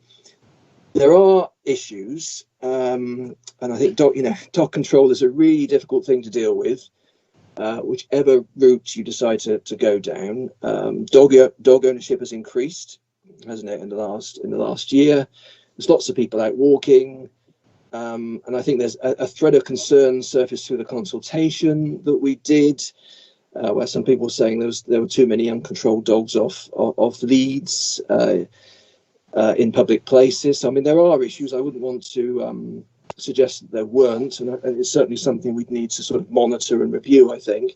But I think my favourite approach would be for more education, more signage, more messaging, with more enforcement. So as Bridget was saying when speaking to the last item, from April we are bringing in more enforcement with a new contract. As a dog owner, when it comes to dog fouling, I'm in favour of zero tolerance. If you're challenged by someone with enforcement powers, you can't produce a means to pick up after your own dog, bam, 75 quid a fine. That we can already do that. And hopefully, even though the extra resources aren't going to be huge, hopefully we will be able to, we'll see more enforcement. Dog owner, most dog owners will already know that if they need to put their dog back on the lead if they're going through a field with livestock in it, we're in lambing season, at the moment. What's it called? Sheep worrying. You know, that's a thing. There's already, as I understand it, you know, primary legislation on the statute book for that. The Dog Protection of Livestock Act, 1953. Dogs need space to get out and run. They're energetic things. You know, there's lots of evidence, I think, that keeping dogs on leads unnecessarily will actually cause more anxiety, more behavioural problems, and you potentially get more incidents. So in my view, an area-wide sort of dogs by default requirement for all public areas, however you define it, I think would cause confusion and some consternation. And yeah, let's not back ourselves into a corner on that one, please. Thanks, Chair. Thank you, Steve. I guess I remember my late father-in-law, I think, certainly used those dog enforcement powers. I think he shot every dog every neighbour had around his farm at one time for sheep worrying. But I do think we also, from more, well, I suppose a very serious note, is, you know, we do need to emphasise both rights and responsibilities, don't we, in this process of both owners and those who have to take the benefit in its widest sense of dogs exercising over land. So I do think that you're absolutely right to emphasise both ends of that equation. Okay, Hazel, any more questions or comments? Yes, Chairman. You've got Councillor Caniford followed by Councillor Petty. Okay, are there any non-executive members who wish to speak before? None noted, no, Chairman. Lovely. And thanks, Steve, for all the work your group have done on it. It's been really helpful. Mark Caniford. Yes, I was going to thank Steve as well, because I mean I sat on quite a few of his meetings and there was a huge amount of engagement. I just want to voice my own concern around the community safety element of PSPOs and the fact that we are going to find ourselves very soon in a position of trying to regenerate and have a high street recovery. And I think many of us will be aware and know that aggressive begging and vagrancy in our high streets are a real problem to bring people in and out of town. So even though I understand that Councillor Bell wants to look at this issue further, I just implore him to make sure he brings it forward really quickly, because we could find ourselves in a few months' time in a position where we need our high streets to be in a position where people feel they want to come to them. So, I mean, you've only got to just look at the area-wide PSPOs. 377 people voted for the changes, or in the consultation favoured the changes, 46 opposed. So we just got to be mindful that these changes are required, and I think it is important to make sure we look at the work we need to do very quickly. Yeah, well, I would echo that, Mark, but I think we make sure when they are done, that they are done in such a way that they can achieve exactly what we want to do, and more importantly, the members of the public that expect us to do that. Bridget Petty. Yes, thank you. I wanted to make two comments, much like Councillor Bridger had raised. The residents of North Somerset, some of them are dog owners and some of them are not. I think that introduction of that paragraph around the blanket and by default use of a lead is potentially excessive. I believe that we consulted on other aspects, but I'm not sure that that's what we consulted upon. And the residents of Backwell have raised with me that they're concerned about that. But I understand that is not in the recommendations of today's document. It's a shame that the local newspapers chose to take specific angles and then put headlines out accordingly as they chose fit. Another aspect that the residents of Backwell raised with me is concerns around the PSPO, around the aggressive begging. And I'm glad that Councillor Bell has said that he is going to take that back for a review. I'm afraid I take a different approach to Councillor Caniford. The two things are often seen to, so aggressive begging and homelessness are often bunched together. People who are homeless are suffering from a number of really complex challenges and complex situations. I do appreciate that the people that you find on the street in Weston or in other towns are not always homeless. But some are, and I can't condone, and I believe that the Green Party doesn't condone the work where we might victimise or make people who are homeless into criminals. So to do things such as issuing fines on someone who is homeless, who has no ability to pay, will just result in somebody being involved in the criminal justice system, which is not the best way to help someone out of homelessness, is my belief. So if there is aggressive behaviour, I would like to look to the law and to the justice system with which to manage that. I believe we have enforcement techniques, and it may be that police are failing us, but that's who we should take that challenge up with. So I do want our town centres, anywhere, to be safe for us to go, but the definition of what is intimidating is concerning. And looking at the examples from Bournemouth Council and Oxford City Council on where they introduced these things and then have been taken to court for mishandling it and mismanaging people who were who had difficult situations and who were homeless and hungry. I'm not looking to be part of an administration or a council that supports that kind of behaviour. I want to work together with our homeless people, and if there are criminals doing criminal activity, I would urge the police to act on that. I do think we need to be careful here, Bridget. I think one of the great things that's happened during this pandemic is the work of our homeless team in getting people off the streets, and indeed getting quite a large number of those people into settled accommodation. And I do think, and perhaps Mike Bell can help me on this, that the aggressive begging wasn't by homeless people. I don't think there was any record of those people who were engaged in that in the high street being within our homeless team being aware of them, Mike. So I do think we need to be careful that we don't join the two together. No, I think you're right, Don, and we are in danger of doing exactly what we said we don't want to do, which is we artificially link the two issues. And I think the important point is that the proposal is that we will not progress with that measure at this moment in time, because I think your comments were entirely correct, which is that we do need to be assured that any interventions that we make are effective and proportionate to the scale of the problem. And at the moment, I'm not confident that that's the case in respect of this particular order. So we will take it away and do a little bit more work to make sure that it is effective and targeted. And that's not about not doing anything.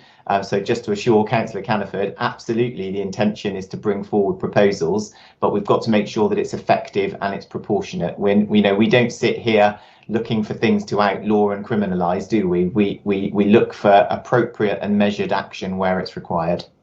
Thank you. So any other questions or comments, Hazel? Yes, Chairman, you have Councillor James as non-exec member and then Councillor Gibbons as an exec member. Okay, Hugh James.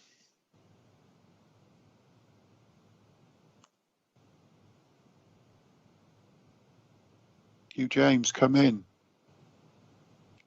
You haven't got stuck in that beaver's lodge, I hope. That should work. Hello. Hello. Sorry about that. I just wanted to support Councillor Petty in what she was saying. I wasn't going to speak, but I think there's been a lot of research into PCS, so public space protection orders. I don't know if I got the acronym right. And the research shows that they're very effective when they're used proportionately and when they're not overly applied by councils that perhaps wanting to do too much. Anyway, they're not over applied. It's important that we don't stigmatise street beggars. We don't link them to homelessness too, but we don't, street beggars, we can't treat them as if they're complete. We can't treat them in the archaic ways that they've been treated. I know you referenced Oxford, the Labour councillor there in Oxford. They've done terrible things in terms of the vagrancy laws, using the Vagrancy Act. We can't repeat them. We're better than that. Thank you very much. Thank you. Catherine Gibbons. Thank you. Yes, I'm just going to echo what people have said because I put my hand up to speak late and it's all been said. But yeah, I very much welcome the fact that Councillor Bell has taken this away to look at again. Some of the behaviours that people are concerned about, I think, could be addressed by the police under the existing legislation if it's intimidating or aggressive behaviour. And I certainly don't want us to be one of those councils that gets sued for implementing something wrongly. So it's welcome that we've looked at this again. Thank you. Thank you. So any other questions or comments, Hazel? No, Chairman. Okay, we've got a proposer and a seconder for the amended motion. Are there any votes against? No, Chairman. Any abstentions? None. Thank you. So that is passed unanimously. Thank you, colleagues. Now we go on to item on fees and charges, and Councillor Ash Cartman, please. Thank you, Don. If it's all right with you, I'd like to make some comments over the next 4 items, because I think that will be better for councillors, provide a bit more of a theme. Would that be all right? Then we don't have to keep coming back to it. Okay. All to go in terms of your address now, but we will vote on them separately, yes? Yes, if that's all right with members. That's fine with me, thank you. So, okay, I think it will allow people to get a more coherent sense of our kind of position and where we are. So this is about the budget, essentially, and it's about setting the right course for an open, fair and green North Somerset. But when I step back and look at what the work has been done, that is currently underway and that we will doing, there are 3 core themes to the finances. That's about we're setting a responsible, prudent and sustainable budget. We're investing for our post-COVID future, and we're retaining and protecting and improving our frontline services. And I'd like to make some brief comments on each of those in turn, if that's all right. So in terms of building a sustainable financial plan, I think COVID's been a challenge for all of us and put immense pressure on all public services. We know that in the UK. But I think for local councils, including us, we've had a twin challenge of declining income and increasing costs. And I think last July, when I addressed the executive then, we were looking at a £26 million gap, which is 15% of our income, as a consequence of COVID. So a huge effort that's gone into way. So, you know, and I think with support from government and the hard work of our officer team, we managed to reduce that gap, and we will be balancing the budget this year, which is great. But we have provided lots of support, and I think we should just quickly acknowledge what we have done. You know, we've provided support to the care home sector. We've secured 1.2 million items of PPE, which is wonderful. You know, we've just had a discussion on the homeless. We removed 134 people from the street, of which now 51 are in long-term accommodation. So we're working really hard. Over £55 million of grants have been distributed to businesses, and we've provided support to our leisure centres and the Western Playhouse. So, and there are more examples. So, but I think I'd just like to pay tribute to the officers, actually, and staff of the council, and also the volunteers who are part of North Somerset Together, because, you know, if it wasn't for their professionalism, their dedication and hard work, and the thousands of acts of kindness and that happen all through the year, we wouldn't be in such a good position. And although we're not at the end yet, I think we can see the end, partly because of the good work that, you know, public officials and volunteers have done over the last 12 months. So that's great. But let's just turn to the budget then, really, once you've looked back.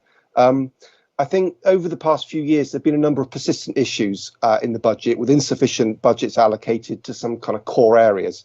And I'm pleased to announce that an additional growth provision of £2.5 million is going to be included in the budget, which will give a more realistic and sustainable base budget in a number of areas. And this includes an extra £475,000 for legacy issues with children's disabled budgets, £750,000 to tackle children's placements, £500,000 for homeschool transport, and £500,000 towards adult social care. Now, all councils are required by law to deliver a balanced budget, and our demand pressures and costs continue to rise faster than our ability to raise income. And that's not unique to us, that's all councils. But so an important part of the solution is our transformation and savings programme. And Appendix 3 of the MTFP report details the £7.5 million worth of savings and transformations that we're going to include. And I'm really pleased to say that it does not include a single cut to frontline services. So that's really good news. But later this month, of course, all councillors will be asked to vote on the council tax increase. And this budget, as you will see, is based on the assumption that council tax will rise by 1.99%, and we will levy the 3% adult social care precept. This is, given the circumstance we're in line with the vast majority of councils across the UK, irrespective of their colour or political persuasion. I think I've heard of 2 that haven't gone for that full increase. So I think part of the reason that has happened is because we face a very uncertain future. You know, with COVID, the government hasn't been able to make any progress on a 3-year settlement. No progress on adult social care funding, the fair funding review, or business rate retentions, and that's understandable. And there's uncertainty in other areas. For example, we still don't quite know how much money we'll get to fill our potholes. And all this is in addition to the risk presented by COVID. So we hold reserves, and I think I do want to assure councillors that we have been very careful, and the reserves that we've held through the year, we haven't run them down. And in the next year's plan, we are not running them down again in the plan that is currently in front of you. But I do want to be very clear that we won't hesitate to use those reserves if we need to for the benefit of our communities. It's very important that we have that financial firepower in our back pocket.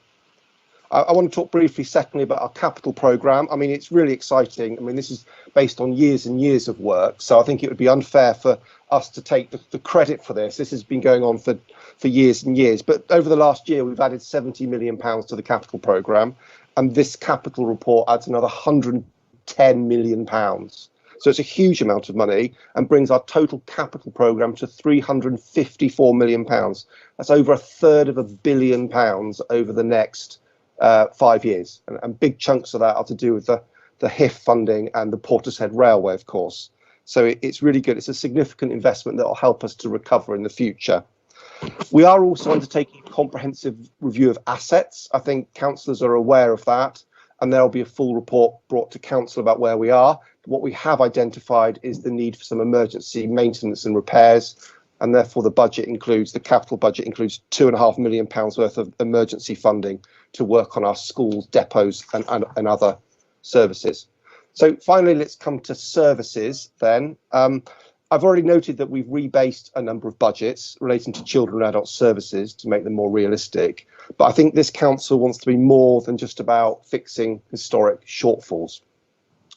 Our overarching aim, as Don talked about earlier, is to be fairer, greener and more open. And I think in keeping with these themes, I'd like to draw members' attention to a number of areas where we're increasing funding to support this plan. Now, I'm sure Councillor Gibbons will agree with me that looking after the children of North Somerset is perhaps the most important thing we do. But external assessments have identified that we have work to do in this area. But this budget provides all the funding, £150,000 that we need to tackle and implement our children's services improvement plan. In addition, we are only too aware of the pressure our foster carers are under right now, and that's why an extra £80,000 is being allocated to support the Mockingbird project and give carers a better respite care. We need to support our carers more, and this is an important first step in doing that.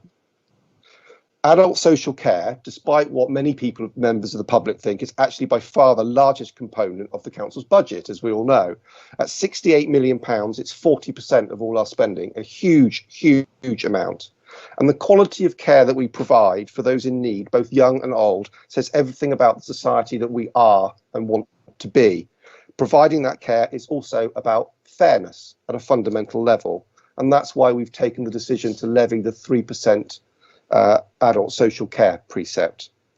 But we do want to recognise the importance of carers here too. That's why, in addition to the support for children's carers, we're also allocating a further £80,000 to support better respite support to the carers of adults, young and old. And we're also providing an additional £120,000 for mental health workers to support adults recovering from episodes of mental ill health to help them find an independent life. If the children is perhaps the most important thing we do, I'm sure Councillor Petty would agree that the second most important thing we do is the climate emergency and what we do to tackle our environmental or avoid environmental disaster. The ecological and climate crisis we face necessitates that we act now, and under the leadership of Councillor Petty, we've developed an action plan. We've started to give regular updates to members. We have planted 5,000 trees, ceased using landfill for domestic curbside waste, increased the environmental quality of new houses on council-owned land, reduced electricity consumption with LED streetlights, and ensured that every council decision assesses the climate change and environmental considerations. But we need to do more. And this budget includes funding for a sustainable investment officer to identify and win third-party funding for green projects to include decarbonising our own boilers and for a trial for rooftop energy. We're also looking at our treasury strategy, and we'll be directing £5 million of our council resources to invest in a green investment fund. And we're also looking at our other investments to ensure that they are fossil fuel friendly. I think that's the right way of putting it. Next year, though, as the virus recedes, we will get our first clear view of the damage that the pandemic's done to our local economy. And our support already has been massive, with over 50 million of grants distributed and thousands of contacts with local businesses, and we want to continue this. And we'll be funding a programme to reach out and support our business community, which will involve the recruitment of 2 new apprenticeship posts. Tourism, of course, plays a key part in our economy, and for years there's been underinvestment in Western seafront, with Birnbeck Pier falling into the sea aquarium being empty, the marine lake full of mud, and no plans for the Tropicana. We've now started the compulsory purchase order for Birnbeck Pier. We've leased the Seaquarium, and we're developing a plan for the Tropicana, which we'll hope to come back to during the year. But today I'm pleased to announce that we will have a Great Lakes investment programme of almost £750,000, which will cover the Portishead Lake grounds and the Clevedon and Western Marine Lakes. We will dredge the Western Marine Lake, and we will investigate what other further work is needed, which could include upgrading the sluice gates. With a fair wind, we hope that it'll be ready for a Boxing Day swim, although it may be the year after. Clevedon Marine Lake is incredibly popular already, and although we hope restoring Western's Marine Lake will ease some of that pressure, it's clear that we need extra facilities and investment to cope with visitors, and we will work with local organisations to assess that need and deliver something. The Portishead Lake grounds has also suffered from years of underinvestment, and we will work in partnership with Portishead Town Council to draw up a long-term plan and investment strategy for rejuvenation. Some of the buildings, like the boathouse, cafe and toilets, need a lot of work, and this is likely to be where we'll focus, but there'll also be a number of quick wins that we can look at. It's important residents can see the action that we're taking. And finally, in terms of highways and transport, maintaining our transport infrastructure is a core function of the council, and we will continue with the previous administration's policy of a steady state investment in our road network, and have allocated £1.25 million to support this approach, and more if necessary following an outcome of a review later in the year. But transport shouldn't just be about the car. We want to make our roads safer spaces where active travel is encouraged and residents feel they have some control over their immediate environment. And to support this, we can announce a number of initiatives. During the year, we started detailed work on a residents' parking scheme in Lee Woods, which has proved very popular. So we're providing extra funds to accelerate other schemes across the district. I'm particularly aware of issues in both Weston and Clevedon, and these are likely to be first after the Lee Woods scheme has been delivered. 20-mile-an-hour speed limits can be very effective in slowing traffic and creating a safer environment for pedestrians and cyclists. And we will provide extra funding to implement schemes across North Somerset where there is local support. And I know Councillor Griggs in Yatton is particularly keen that that is looked at there, and at the moment she's top of the queue. But we want to hear from other areas too.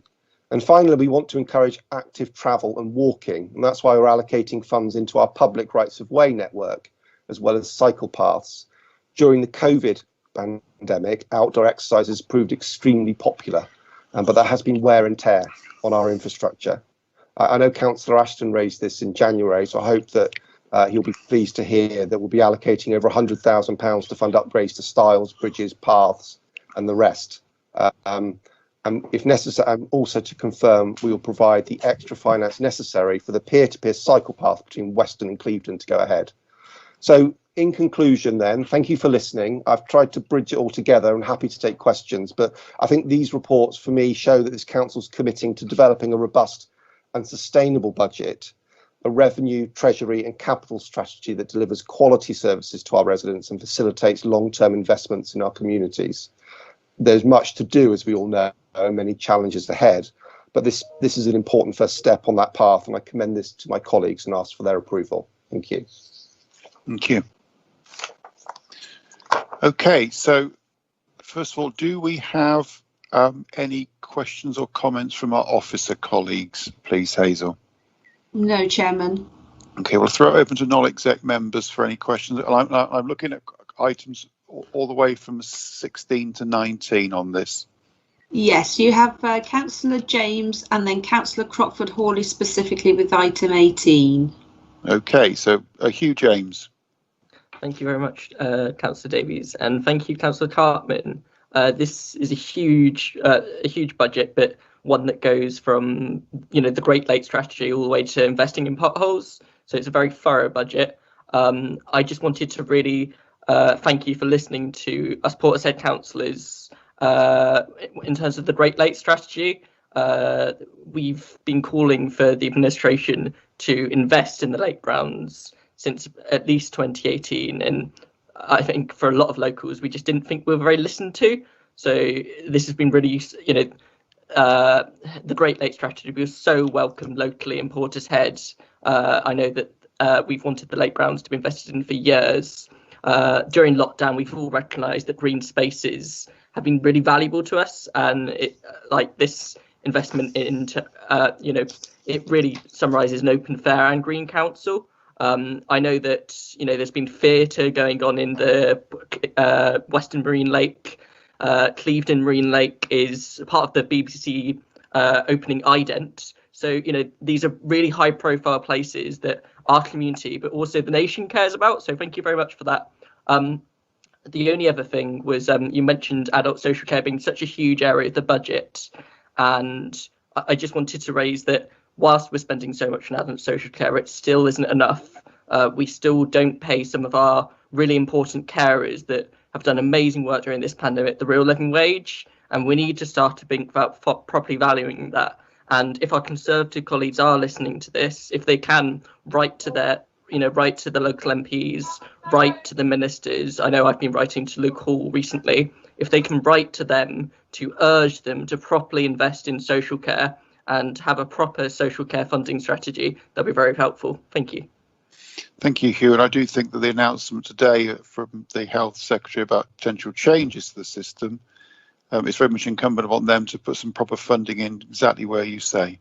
Thank you. Can I just respond quickly? Ash, please, yes. Yeah, I'd just like to say, I mean, I think like you, it's one of the first campaigns I came across when I thought a few years ago of getting more politically active. So it's really pleasing. I think the reality, though, just so you know, is that the initial, I've spoken to Portishead Town Council. The initial view is that dredging the lake will be very expensive. So we might be looking at other things. But I think the important thing is, like you say, that we've listened and we will be talking to locals and councils.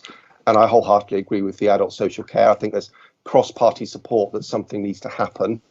And obviously it's a shame that it's been put back, but I haven't seen the announcement today, but I look forward to seeing that's a better funding for care workers and more, so they're more valued. Thank you very much. I'm sure we can discuss and lobby on that further. Lovely. John Crockford-Hawley. Thank you, Leader. Item 18, page 26, paragraph 2.7. As you've referred to it, the Great Lakes, the three lakes. It's a good title. We have a problem, don't we? I mean, local government can be quite good at providing physical facilities and is then pretty awful at maintaining them. So we have a good lake created in the 1920s and was last restored over a decade ago, and the new sluice gates were put in. Then they were not up to scratch, they weren't maintained, and nobody's done anything about the lake ever since. And we all know that silt is in its greatest suspension on an incoming tide and in a lesser state of suspension on an ebbing tide, and therefore the net result is twice a day mud is deposited in Marine Lake at Weston-super-Mare. So today there is a bit of a lake and a lot of mud. You can actually walk right the way across Marine Lake without getting particularly wet, and that's not a very good state to be in.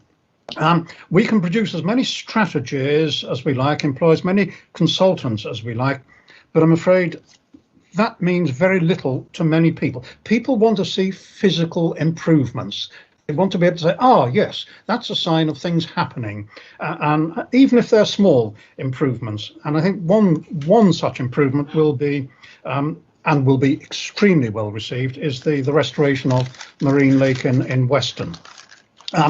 Leader, I've chaired a series of exploratory meetings over the past 2 years with a number of people, including a group called Mudlarks, who are very, very keen to get back into the water. They're wild swimmers, wild as in the water, rather than they may be wild, I don't know. But they use the lake all through. They're not only enthusiastic to bring the lake back into use, but they're also very practical. They have very capable contacts, and they've given our officers a great deal of help.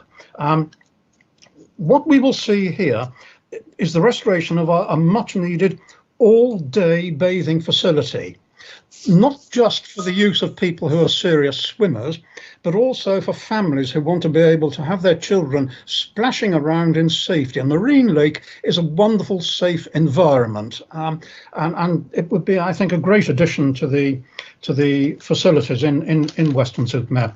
I think it will also give us a potential, perhaps, for creating cash-producing services that might be placed around the lake. Obviously, it's going to be expensive to restore and expensive to maintain, and we've got to be prepared to do that.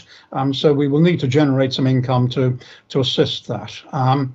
If it can be brought back into use, I mean, it clearly won't be in use this summer, but if it can certainly be in use for the next summer, I think people in Weston-super-Mare would be incredibly pleased, as would the visitors.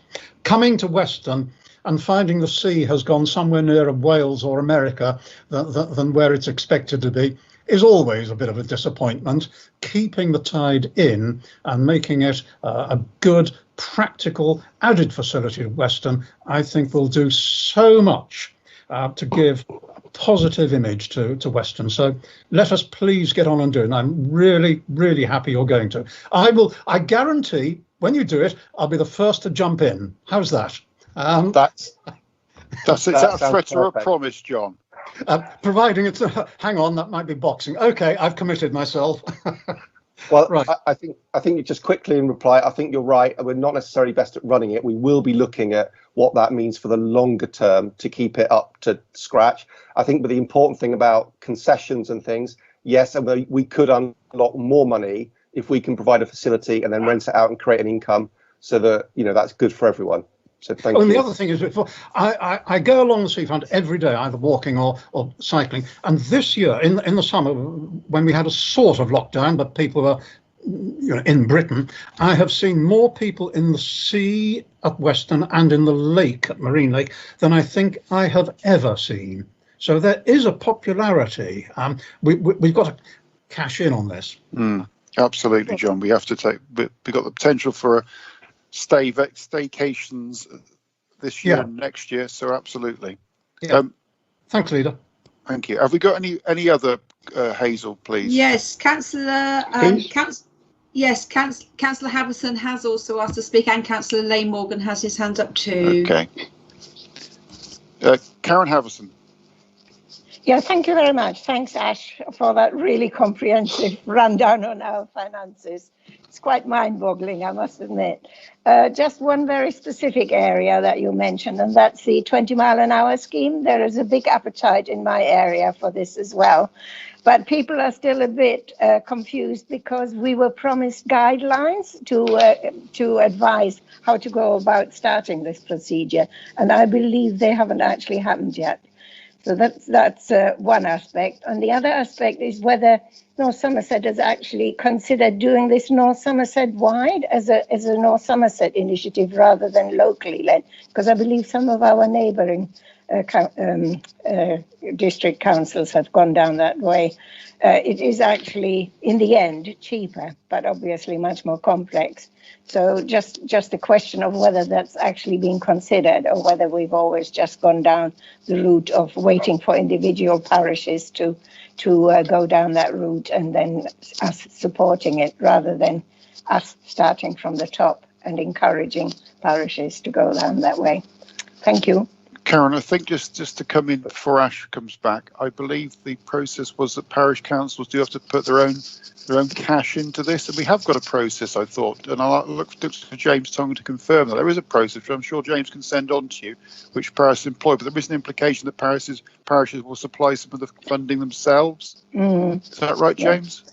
Yeah, there is certainly a scheme that we've got underway on that. Backwell Parish Council and Pillar Easting or Dano.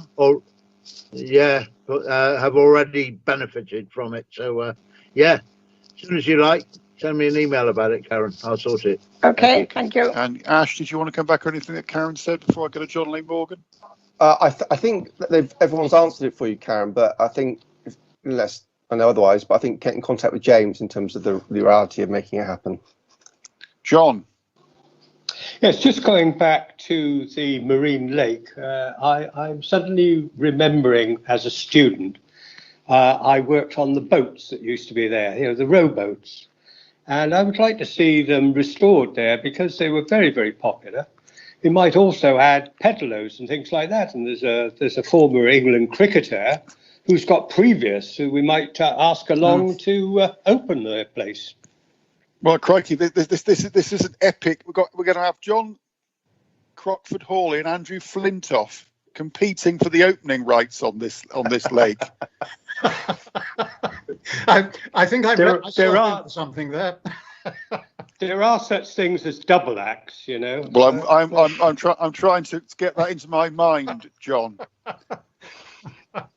Okay. I sort of speak to Hazel now to see if there's anybody else that wishes to speak from non-exec members. Yes, Chairman, you've got Councillor Porter from non-exec.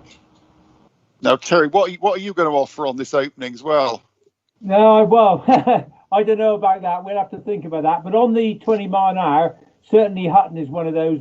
I think we're third on the list for it. The problem at the moment is there's delays in progressing it through with people going to do the speed recordings and come up with the plans. We put funding in for the forthcoming year for us to implement it. We had it in this year for the testing and next year for putting it in, but we've been put back a year. But I think there are strong issues around the area, and certainly the parish of Hutton is pushing very hard for us to get 20 mile in there because we get an awful lot of speeding through it. And we're even more concerned when the north-south link across the old RAF Locking and Locking Parklands, when that opens up, you know, it'll encourage more rat running through the village. So we are desperate to see our 20 mile an hour come in. Thanks, Terry. James is aware we're on the list. We keep making sure he knows. Okay. Well, this money's supposed to design to speed that up for you, so let's hope it works. Okay, thank you. Hazel, have we got any other non-exec members? No more non-exec members, Chairman, but you have a number of exec members, yes. Please. Okay, you have Councillor Caniford, followed by Councillor Gibbons, Councillor Bell, Councillor Solomon and Councillor Petty. Okay, we'll go to Mark Caniford first. Please, Mark. Thank you, John. Ash, can I first of all, through this, thank your team and you personally as well, because I know how much work you've put into this budget this year. And I think with your announcement, it is quite clear how much work you put into it this year, because I think in the 17 going on 18 years I've been on this council, this is probably the best presented budget and certainly the most exciting budget that I've ever seen in those years. I would like to say, first of all, it's a really well balanced budget. I'm likely to say that. I'm on the executive, but I don't think it is just that. If I wasn't on the executive, I think I would be sat on the back benches, maybe in opposition, thinking, oh my goodness, they pulled the rabbit out of the hat on this one. And you know what I'm really pleased about, Ash, is the fact that this budget for the first time is breaking down barriers between north and south of the district. We're doing stuff everywhere, where in the past it's either been one or it's been the other, and that has caused so many problems in North Somerset over the years. And we are slowly seeing the dismantling of those barriers, and this budget does great favour to that. The Mudlarks, as John was talking about, great organisation. I remember standing on the seafront on a very hot summer's day and held a hand out to them and they to us, and we snatched it. And it is great to see that the two organisations, they could not get any traction with North Somerset up until last summer. And that was a really interesting point. And I know then John took over running that group, not that group, but the council's element to get that thing moving. And for the first time, we're seeing significant investment into Weston-super-Mare. We're seeing the things that have been left to rot for decades being dealt with by this administration. And it just goes to show, if you have an administration, regardless of political parties, if they all have the same aim and the same ambitions, how far and how well we can do. And what I'm really delighted to see that in this budget we have a fund of money which we can use as we can see the difficulties all our high streets are going to see in their recovery. And we haven't ignored the fact that we are still in difficult times and we are going to need to put some money into those issues just to make those places much more attractive to go. And just one last thing, all about, as we're saying about the Boxing Day swim, I'm glad John has now volunteered, because I was the first one in, and now I'm off the hook because I don't think I fancy it. Your third in line was behind him and Andrew Flintoff, I think, at the moment, Mark. Catherine Gibbons. Or you're going to get on the swimming list now? I was just going to say I'm not going to volunteer. Right. Actually, no, I might. I don't know. I'll think about it. Yeah, I just wanted to thank Councillor Cartman for this budget presentation as well, and to say that it is great to see the recognition of the importance of children's services, and indeed everything to do with children in North Somerset, because as with the climate emergency, I think what we do for our children, young people and their families, it's something that goes across all the directorates and all of the areas that we cover, you know. And when you talked about breaking down barriers between North and South, I think we're also breaking down barriers in this administration between the silos in local government, if you like, in that we are understanding that the climate emergency is important for children's services. What we do with our children is important for the economy, because we are building the future. We're building an educated workforce and a happy, hopefully, population in North Somerset. We have come to the realization that nothing is separate,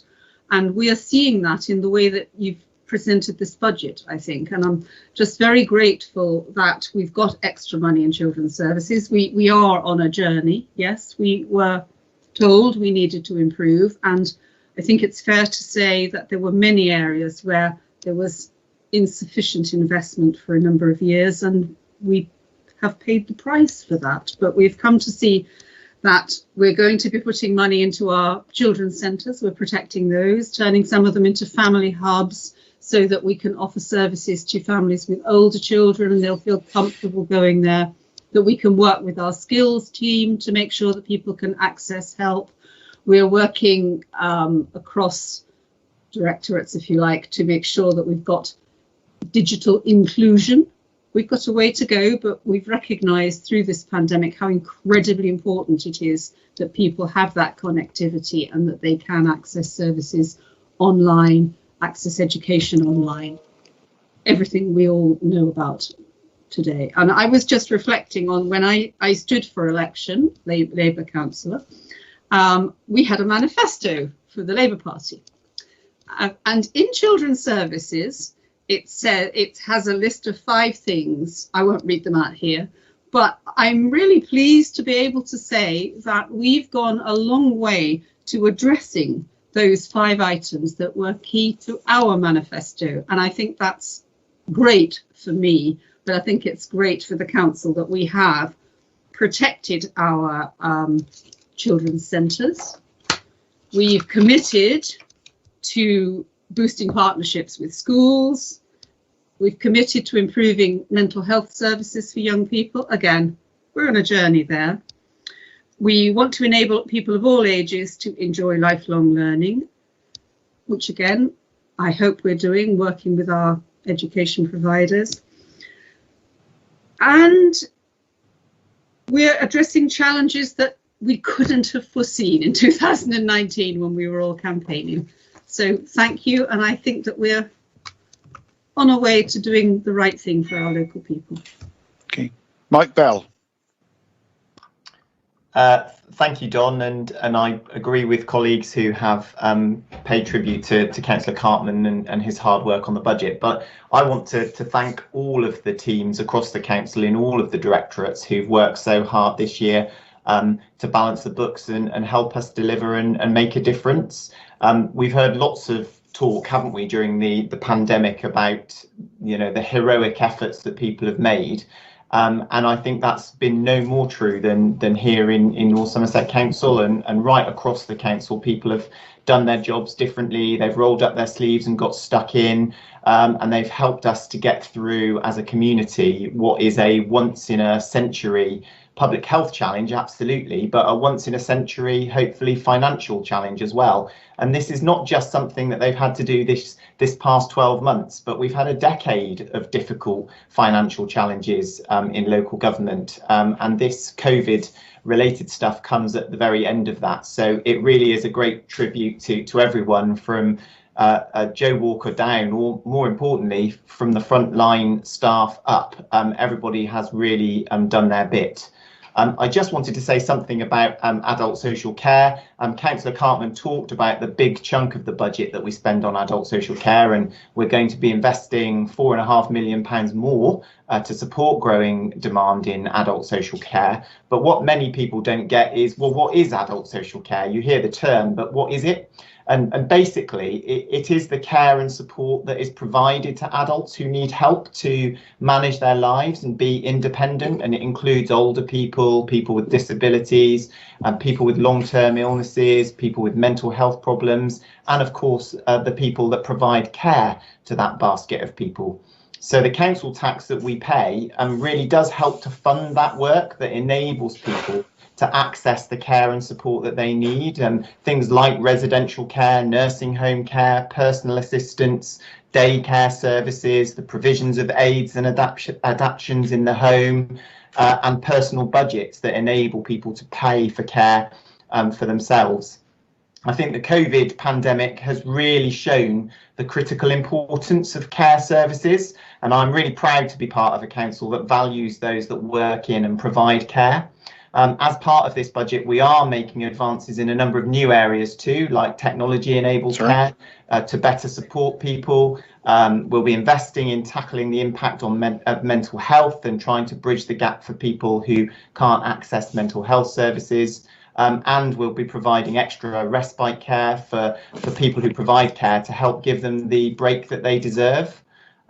Every day supporting people through COVID has also been our public health team, and they've worked incredibly well, often at minimal notice and with limited clarity from government, doing things like setting up mobile testing units, setting up community testing sites, a local contact tracing service, and all at the same time providing the advice and guidance needed around the health prevention work as well. So, you know, we should be collectively really proud of what we've achieved, but excited and positive about the new things that we're going to do together as well. Thank you, Mike. And I would echo your thanks to everybody, both within the council and our partners, and also to the wider population of North Somerset. I've got Mike Solomon next. Thank you, Chairman. First, yes, I echo the same as Councillor Bell and yourself. The thanks to all the officers that have worked so hard, frontline people that have worked so hard.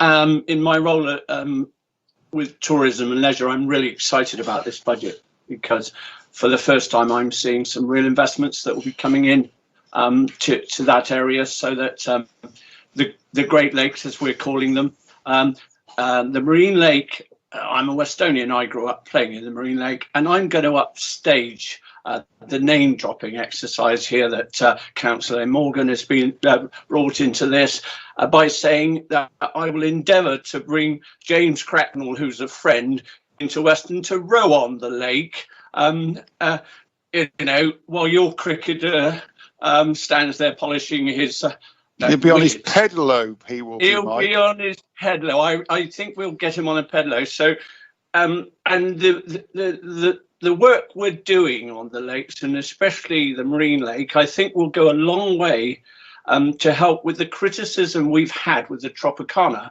of not turning that back into a water leisure centre, which was never really been that practical. So by having the Marine Lake, we will have that extra facility where families can swim, play. We've got the sand there, and quite rightly, as other people have put it, we'll have various facilities there that will be concessions that will bring us money in to help us run it for the future.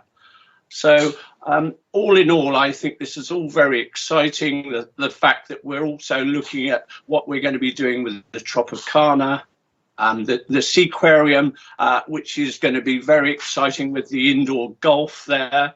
Electronic golf, a really nice upmarket cafe with bifolding doors all the way around, and balconies looking out to the beach and the sea. So it's all great news. So thank you very much for everybody's help and with working together with fellow executives to get all these things to happen.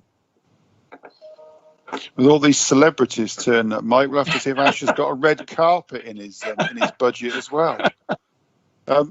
Bridget Petty, now, are you going to try and outdo Celebrity Challenge here, or have you got something more sensible to say?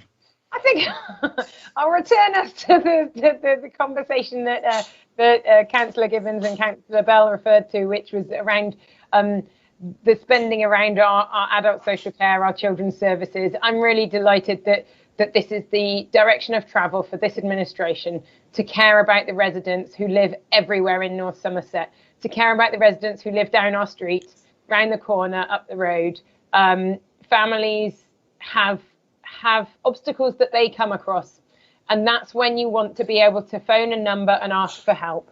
And a crisis just comes out of nowhere, and this crisis of this pandemic has come out and has shocked all of our communities, and together we have shown fantastic resilience, and our officers have worked exceptionally hard. But I think that it has really sadly, sometimes it has shown the gaps that we have, and that we have some really vulnerable families and households, and I'm committed that we should do whatever we can to support them. As climate change continues to impact all of our lives, it is actually those communities who will suffer the most. And so the work that we put in now and the planning for the future both helps our children from every household have a brighter future. And I believe that young and old, we're all committed to that better future. So I welcome both the work we're putting in today to our children and to our adult social care. But when we put money into our climate change work, it is for the future households and for the future families. I welcome the work we're doing on the cycle path, actually, from Clevedon to Weston, because I believe that that's building a future tourism for day trippers, for our society to enjoy our natural landscape and to feel part of that, and the walkways that you're putting money into. So we do need those posts where we have climate investment officers. They're important because they win us money, but I also welcome the money we spend with our social workers and with our children's centres and family centres. So I think that this budget is an important budget, and it's doing a really important thing. Thank you. Thank you, Bridget. So, Hazel, are there any other comments or questions? No, Chairman, that concludes the comments and questions. Lovely, thank you. I think it's been brilliant. Thank you, Ash, and all the team. We have managed to protect services, retain services, and improve them.